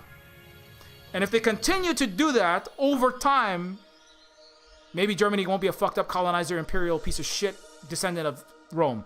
But there's far to go. There's far to go. Italy, and at least acknowledging, right? And acknowledging this, they're moving in direction. But Italy is also the home of Rome and the Holy Roman Emperor, also known as the Pope. Italy has very far to go. Pope Francis hasn't even fucking fully come out and said, absolutely, the Catholic Church committed a human rights crisis, a war crime in the genocide that it participated in. For Pope Francis, Mr. Goody Two-Shoes, Mr. Obama of the Catholic Church is not even close to that. He's over there going, I'm sorry to the Canadians for this hard time. No. Italy and the Holy Roman Emperor's descendant, Mr. Francis, and everyone else around him, and all the Catholics of the world are not even close. Maybe one day, I think there won't be a Catholic Church one day, because we'll figure out where all this pain and death and suffering, a lot of it has stemmed from. But if it's people who call themselves Italians and they call themselves Catholics can start fucking acknowledging what they've done, who they've done, and stop antagonizing China at the behest of their Anglo-Saxon imperialists as Italian imperialists, maybe centuries from now, you know, there will be a not fucked up Europe.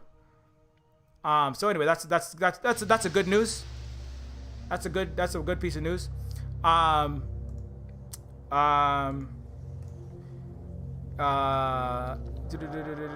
SOS Cuba. Oh, another good news. SOS Cuba has failed.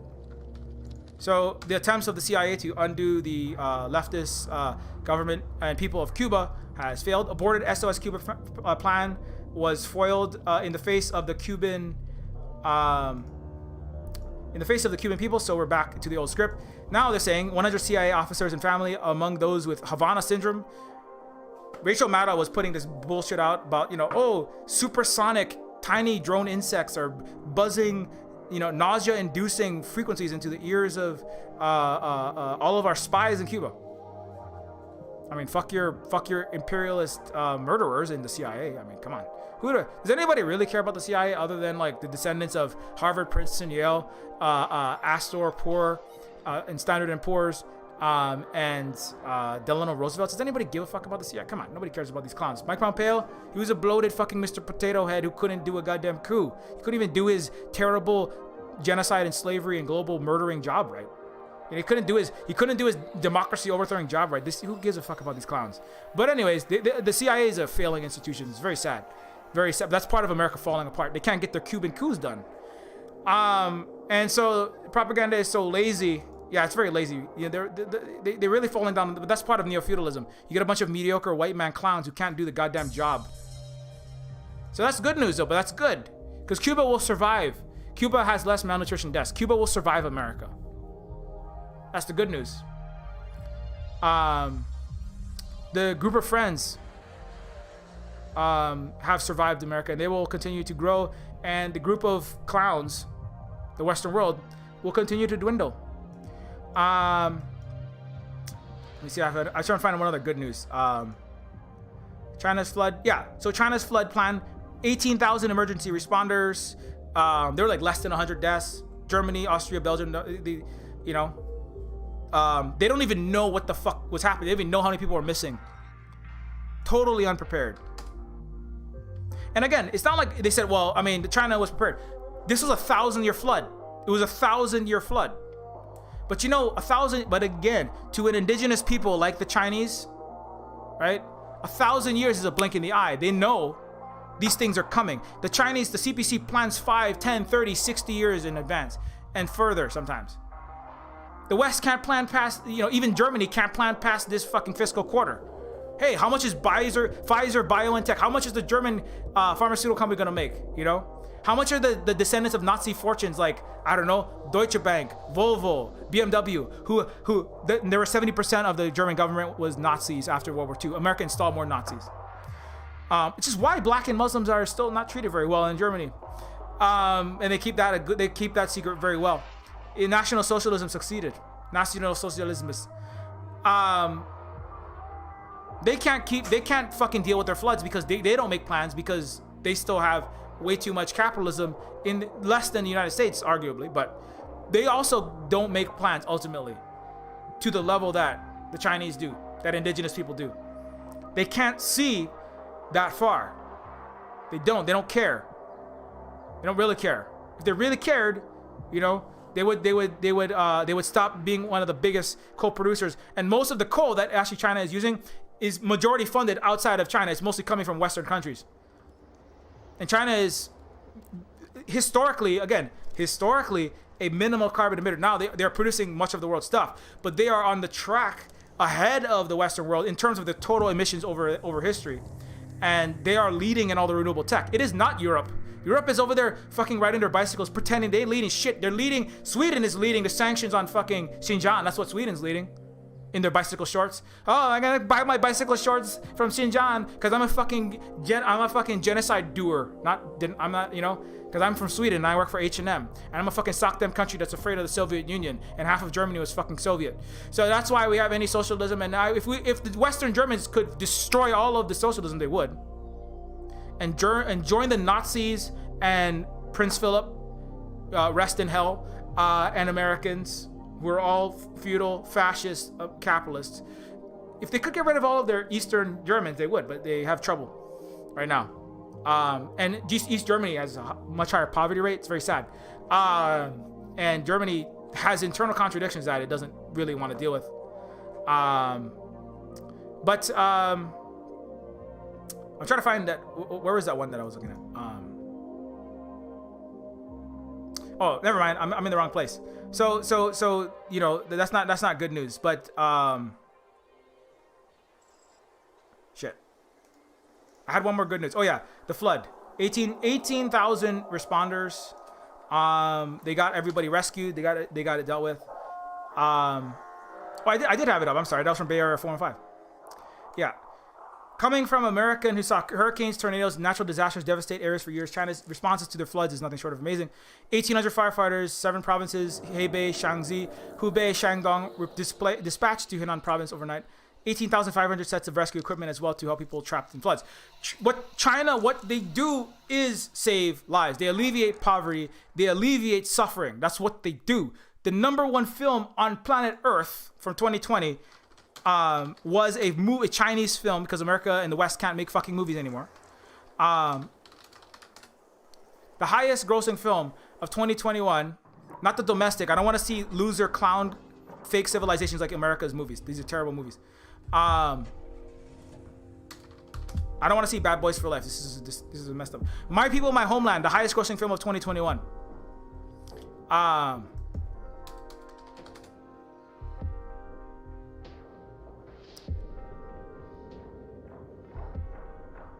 God damn it. I want to get the actual goddamn thing. Okay, maybe. Okay, yeah. The 800. Oh, yeah. No. All the movies are Chinese. The highest grossing. If you just have 2021. But anyways. So what is Bad Boys for Life? Okay, Bad Boys did a little bit better. But the top films were Chinese, and then My People, My Homeland, which at the time when it came out in the theaters, it was the highest grossing film. That film is a Chinese film about poverty alleviation. It's about giving up your liberal career, going to St. Petersburg to be a fine art painter or an actor or director or some bullshit artist, right? It's the equivalent of a Harvard graduate not becoming a Hollywood director, spreading bullshit, or a great painter, right, doing Jackson Pollock work for the CIA, and going to the poorest parts of America, dedicating their life to alleviating the poverty of indigenous and black people in Flint. Their whole life, and not just, here, have a little bottle of water. I mean, their whole life. Dedicated to, it'd be like if Bloomberg dedicated his life to and Bezos and Buffett and all the billionaires, and it's Elon Musk personally went to Flint, went to indigenous communities, went to the poorest parts of America, and dedicated his life to alleviating that poverty and not leaving that community until poverty was alleviated.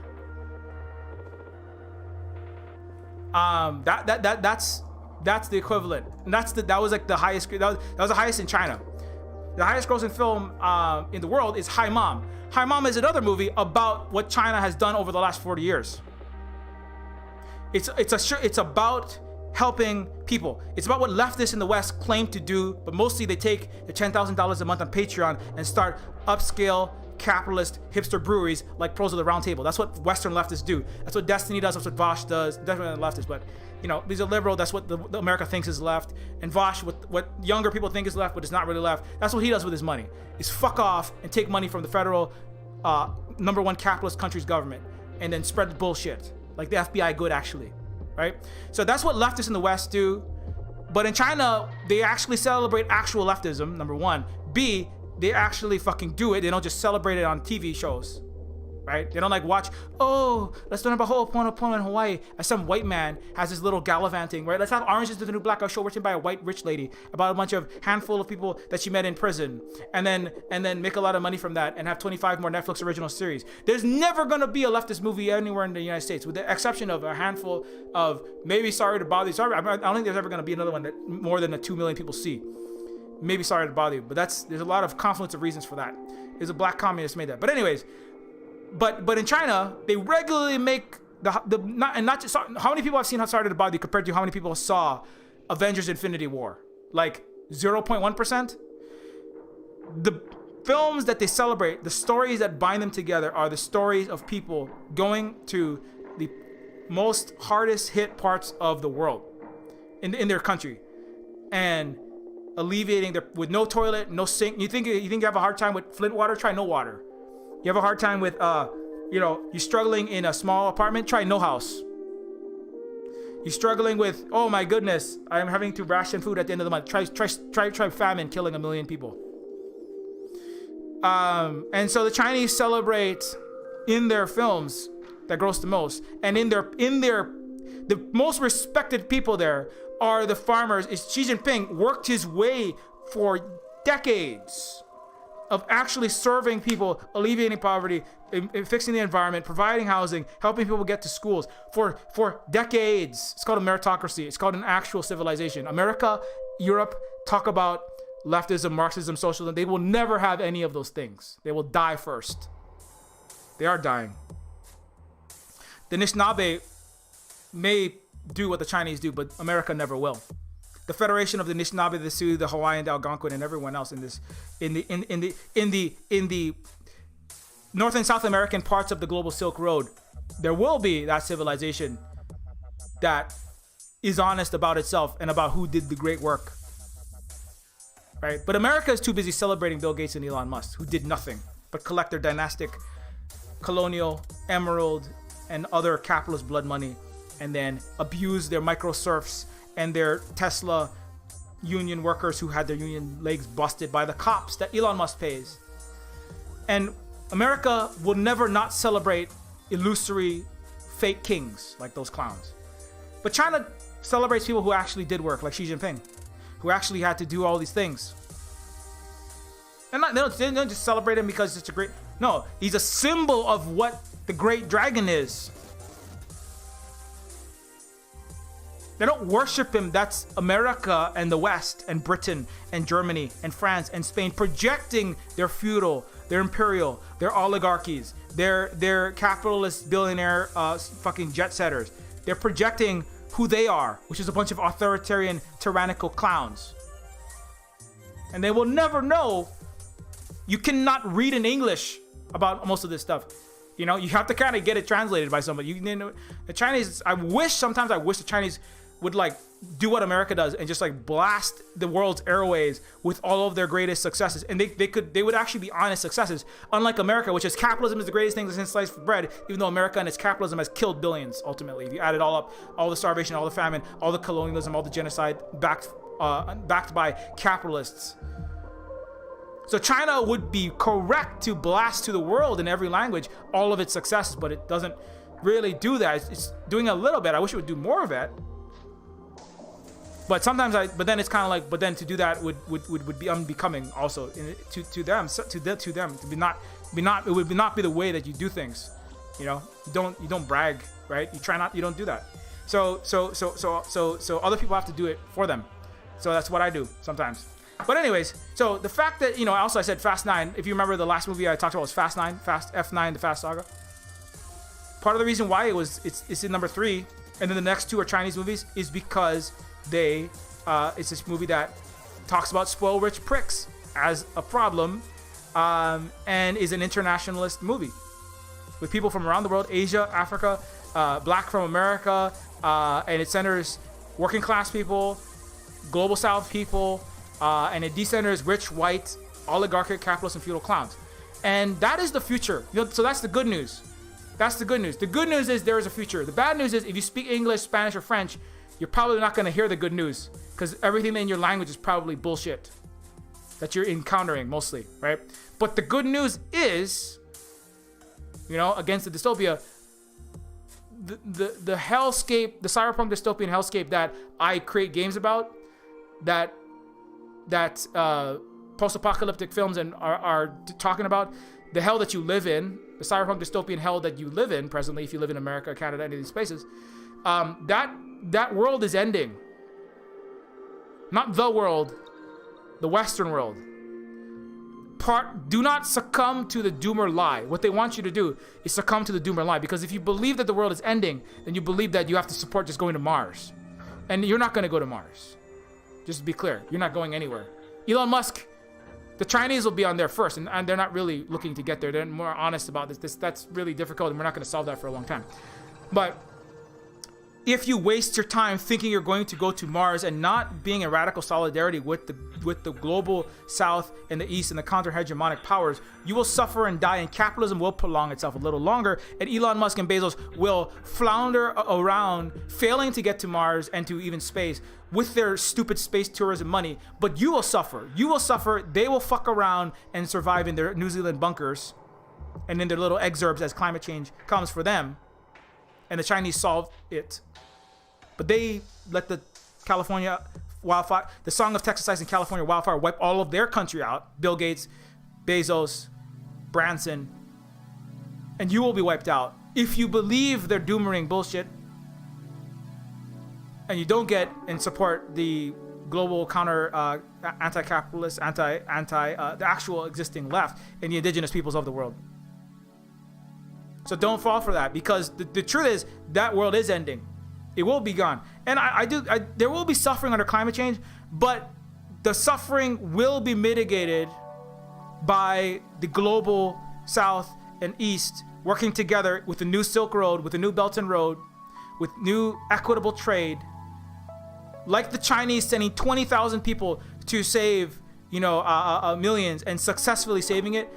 The Chinese, the Vietnamese, the Cuban, the Bolivian empowered people, the South and Central American indigenous empowered socialist countries will save millions of people the way the Chinese alleviated 850 million people out of poverty. You think climate change is hard? Try being bombed into the fucking Stone Age like the Vietnamese people.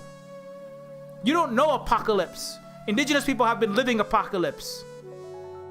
And I include the Sioux, the Anishinaabe under American and Canadian genocide. And I include the Vietnamese as an indigenous people under the Vietnam War and Agent Orange and literally incinerating all their villages and all the infrastructure to dust. They survived that, and they are doing better than you. The Western doomering is childish. It's nonsensical. It's part of so-called highly educated Extinction Rebellion. There's some very important work being done there, but there's also a lot of nonsense that doesn't listen to what Asia is doing.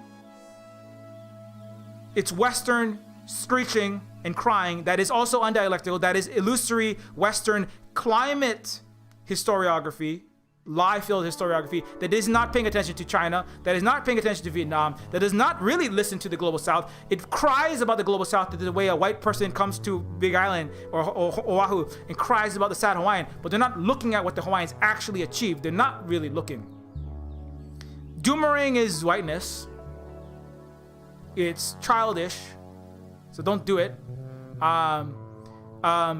Americans will suffer, but the solution is to exit your Titanic and join the global adult races. Leave your childish American boat and your infantile, gold-diapered, baby-led clown show called capitalism that is dying. Leave it. Don't go down and sink with the little babies falling into the Atlantic and the Pacific in their flaming, collapsing aircraft carriers that they can't even keep maintained. And Russia has hypersonic missiles that can take them out with Mach 20 missiles that even the Iron Dome can't deal with. Don't go into that. Grow the fuck up.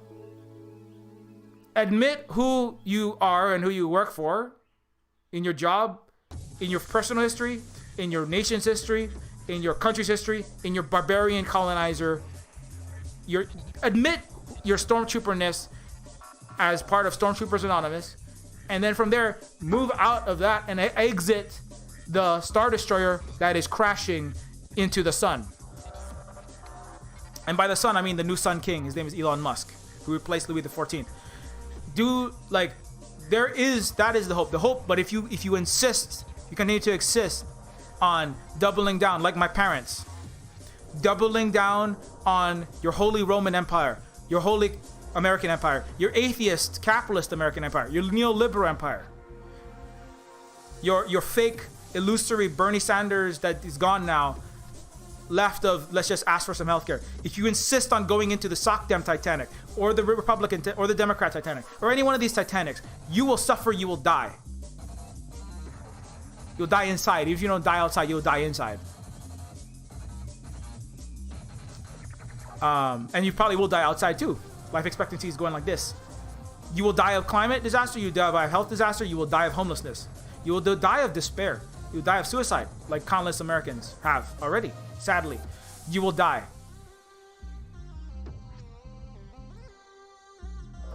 Except, but so anyway, but that's I know most Americans are not going to be able to even hear half of what I'm saying.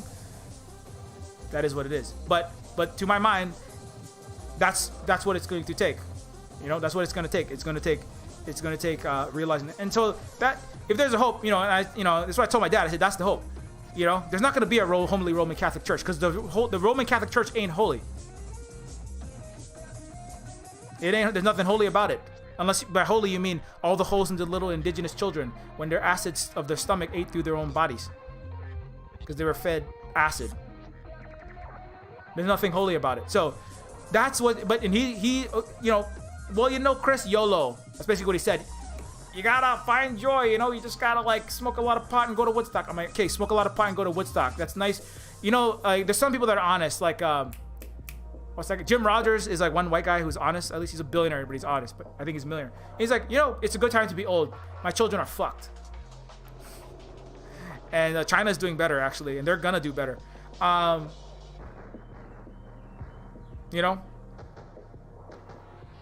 It's a good time to be 70 years old, hippie, and you're gonna be dead soon. But if you're not, if you're 25 years old, if you're 20 years old, if you're 30 years old, if you're 35 years old, or if you care about your children and other people's children and the future of the human race, and you're not a selfish fucking hippie, hashtag YOLO, smoke it, drink it up, and like George Carlin said, just be one of the most spoiled generations ever, or an honorary fucking boomer.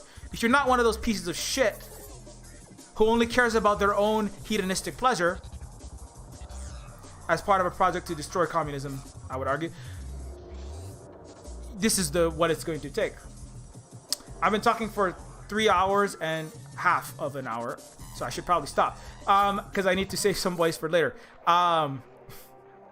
Anyways, so I think that's a lot of words to say. There's so many more words to say, but long story short, there is hope. But as I know I always come back to China. But we have to, and not only because I'm Asian and Pacific Islander, which is, we are descended. The Pacific Islanders are descended. We're all family, ultimately. And not just because that. And anti-Asian racism can't be dealt with until we can deal with it. But also because and not just the Chinese, the Vietnamese.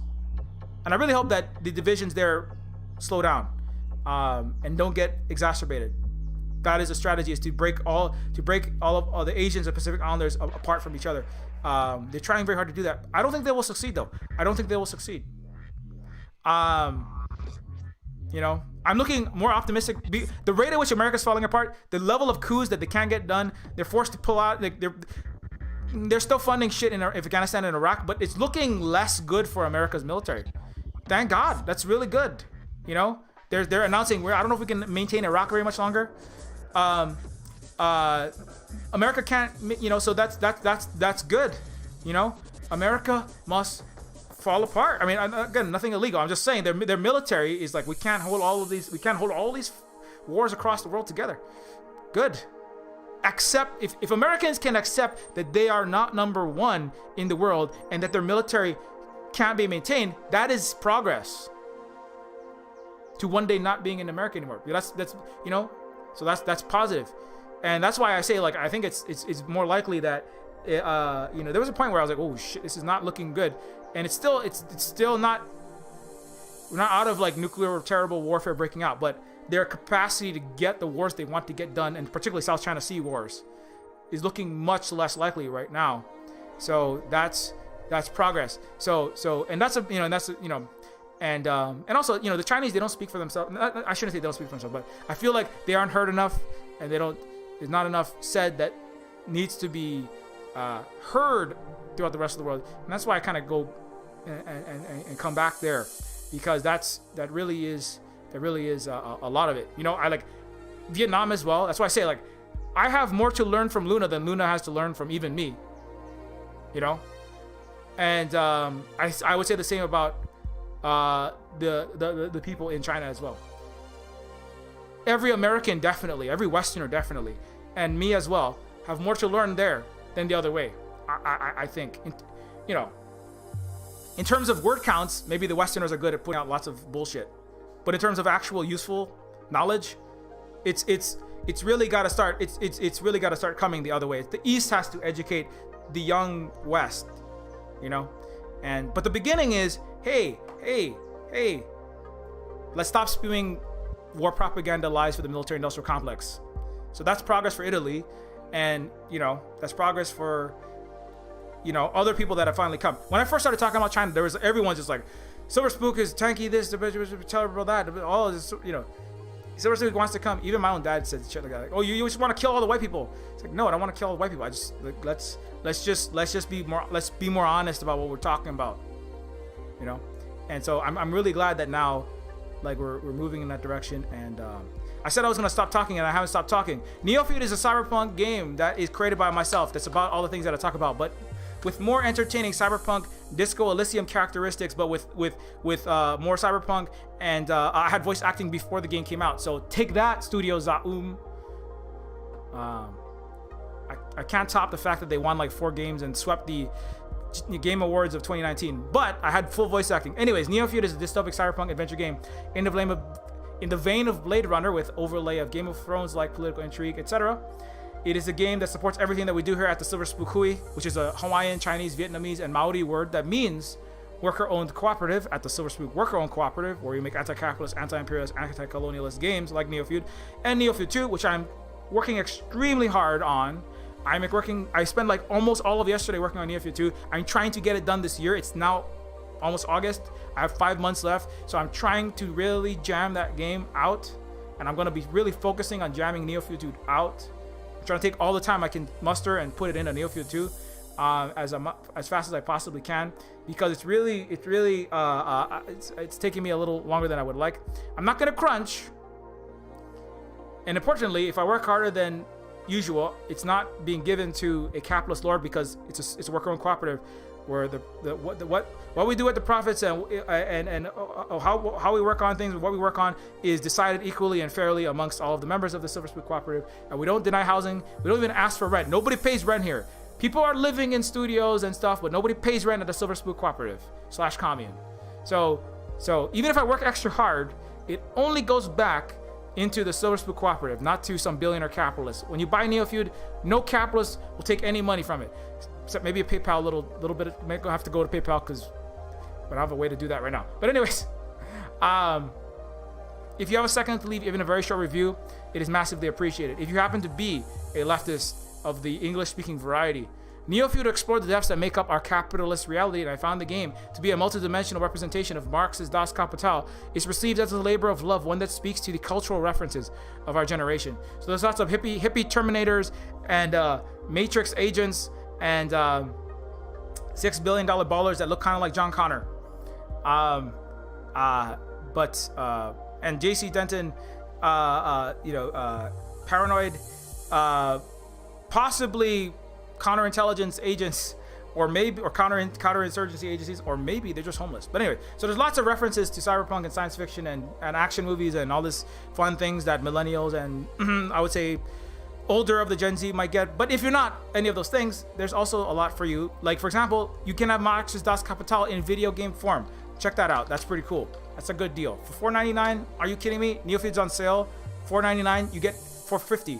$4.50. I feel like the cover of Marx's Das Kapital probably costs $4. If you buy the whole book, it's probably like what, $50? I don't know. I don't have a lot of paper hardcover books. But you can also get Neofeud on itch.io for Windows, Mac, and Linux without digital rights management. If you don't like DRM, you can get it on sale also on itch.io. and also a bigger cut goes to us. You can also get it. You can also support Silverspook Hui /cooperative/commune on Patreon. And you also get access to some of the latest things I'm working on, like Neofeud 2. You also get access to the Silverspook Discord when you become a Patreon patron and hang out with the cool, awesome Silverspook folks. Only the coolest folks join the Silverspook Discord. I literally have like a laser COVID-19 thermometer, and I point it at people's heads when they join the Discord. I point at their head, and if it doesn't say like negative 2,000 degrees centigrade cool, they're banned from my server. I'm just kidding. We let everybody in, but most of them are cool. And at Silverspook Games at octodon.social is my Mastodon account, where if you want to follow what we do on the decentralized, non-capitalist, controlled, federated social media platform that is Mastodon. Mastodon is like imagine Twitter, but without a billionaire capitalist working for Wall Street and the military-industrial complex, and removing off indigenous people and pushing like save Cuba and Cuba is authoritarian regime, overthrow Cuba, CIA propaganda, which is what Jack Dorsey did for the CIA. So thanks a lot, Jack of Twitter, for pushing that to the top. Unfortunately, too many people know the truth now, and SOS America is more important than SOS Cuba. But anyways, if you still want to use the Death Star satellites, and I still have access to them, you can follow at Silverspook Guy on Twitter. And at Silverspook Guy, which does have more reach. Also, like, Jack, you can't, like, I thought social media is where we propel the, ruling class capitalist propaganda into orbit, Twitter and Facebook, but you can't get your coups done anymore, Jack, Mark Zuckerberg. You guys are failures. Anyways, you're supposed to get your coups done with your propaganda, but they can't get the coup done. So anyways, you can also follow at Silverspook Games, minus the E in silver, and that is Silverspook Games, is the games related stuff, like Neofeud 2 coming out, when Neofeud 1 goes on sale, like all kind of fun things like this. You can follow at Silverspook Games. You can also follow at Terminus C. Terminus C is Terminus Cyberstar. Terminus Cyberstar is a low-poly cyberpunk immersive sim in the vein of late 90s PC games like Deus Ex 1 and System Shock 2. Terminus Cyberstar is a game that's coming out in the near future sometime. I am the content director on this game. It's like Deus Ex-ish, Cyberpunk 2077, but not a AAA game. And it's a game that is being worked on by a handful of folks. It's coming out sometime soon. They're talking about putting out a demo soon. So if you want to figure out when the demo comes out and you want to wishlist the game, don't forget to follow Terminus Cyberstar on Twitter. You can also join the Discord over there. And finally, thank you to all of these people. A lot of people here. Dave, James with the Minkzilla, Mr. Brewer, Kyle Rapp, Belinda Ann Taylor, Flagrant Ferret, Maxine Boileau, Industrial Robot, Johnny C, Alana Montero, Sean Conlon, Danny Carroll, Eric Wright, Jared Morgan, Swancroft, The Reaver, Tyler Tuthill, Ride 455, Matthew Stone, Bear, Ashton Green, Alfonso Delazar, Combo Breaker, Lark, Muriel, Skylar Smith, Philip Dodson, Tim, Kabuta Raft, Tiny Earl, Michael McAllister, Extremely On Left, Charlington Beastcoat, Kaj Sa, Dename, Paname, Adam M. Smith, Matthew Stone, Dre Owens, Sean Lynch, Jose Antonio Hernandez, Torbida, Mass Casual, T-Roll, Quinn, Rust, Brandon Long, William RDT, Sage Sharp, Christopher Strom, Quinn Londo, Angzo Spring, Sean Bob J. McBroderick, Sierra Bangs, and Jan Jinx. Thank you very much for your continued support. It is greatly appreciated. It does support maintenance of the Silverspook Hui and Hale. That's a Hawaiian word that means house, Hale, and which Positive Synergy has helped a lot to help us with.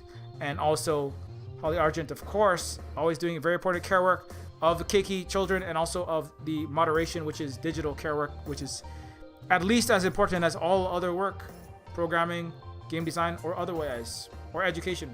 So anyways, thank you very much. We will be back sometime in the evening time on Twitch, 9 p.m. For more, I'm gonna probably be more chilling out, playing video games, and all kind of fun stuff like that. All right, until next time, keep your mirror shades polished, be excellent. Keep your mirror shades polished. Be excellent.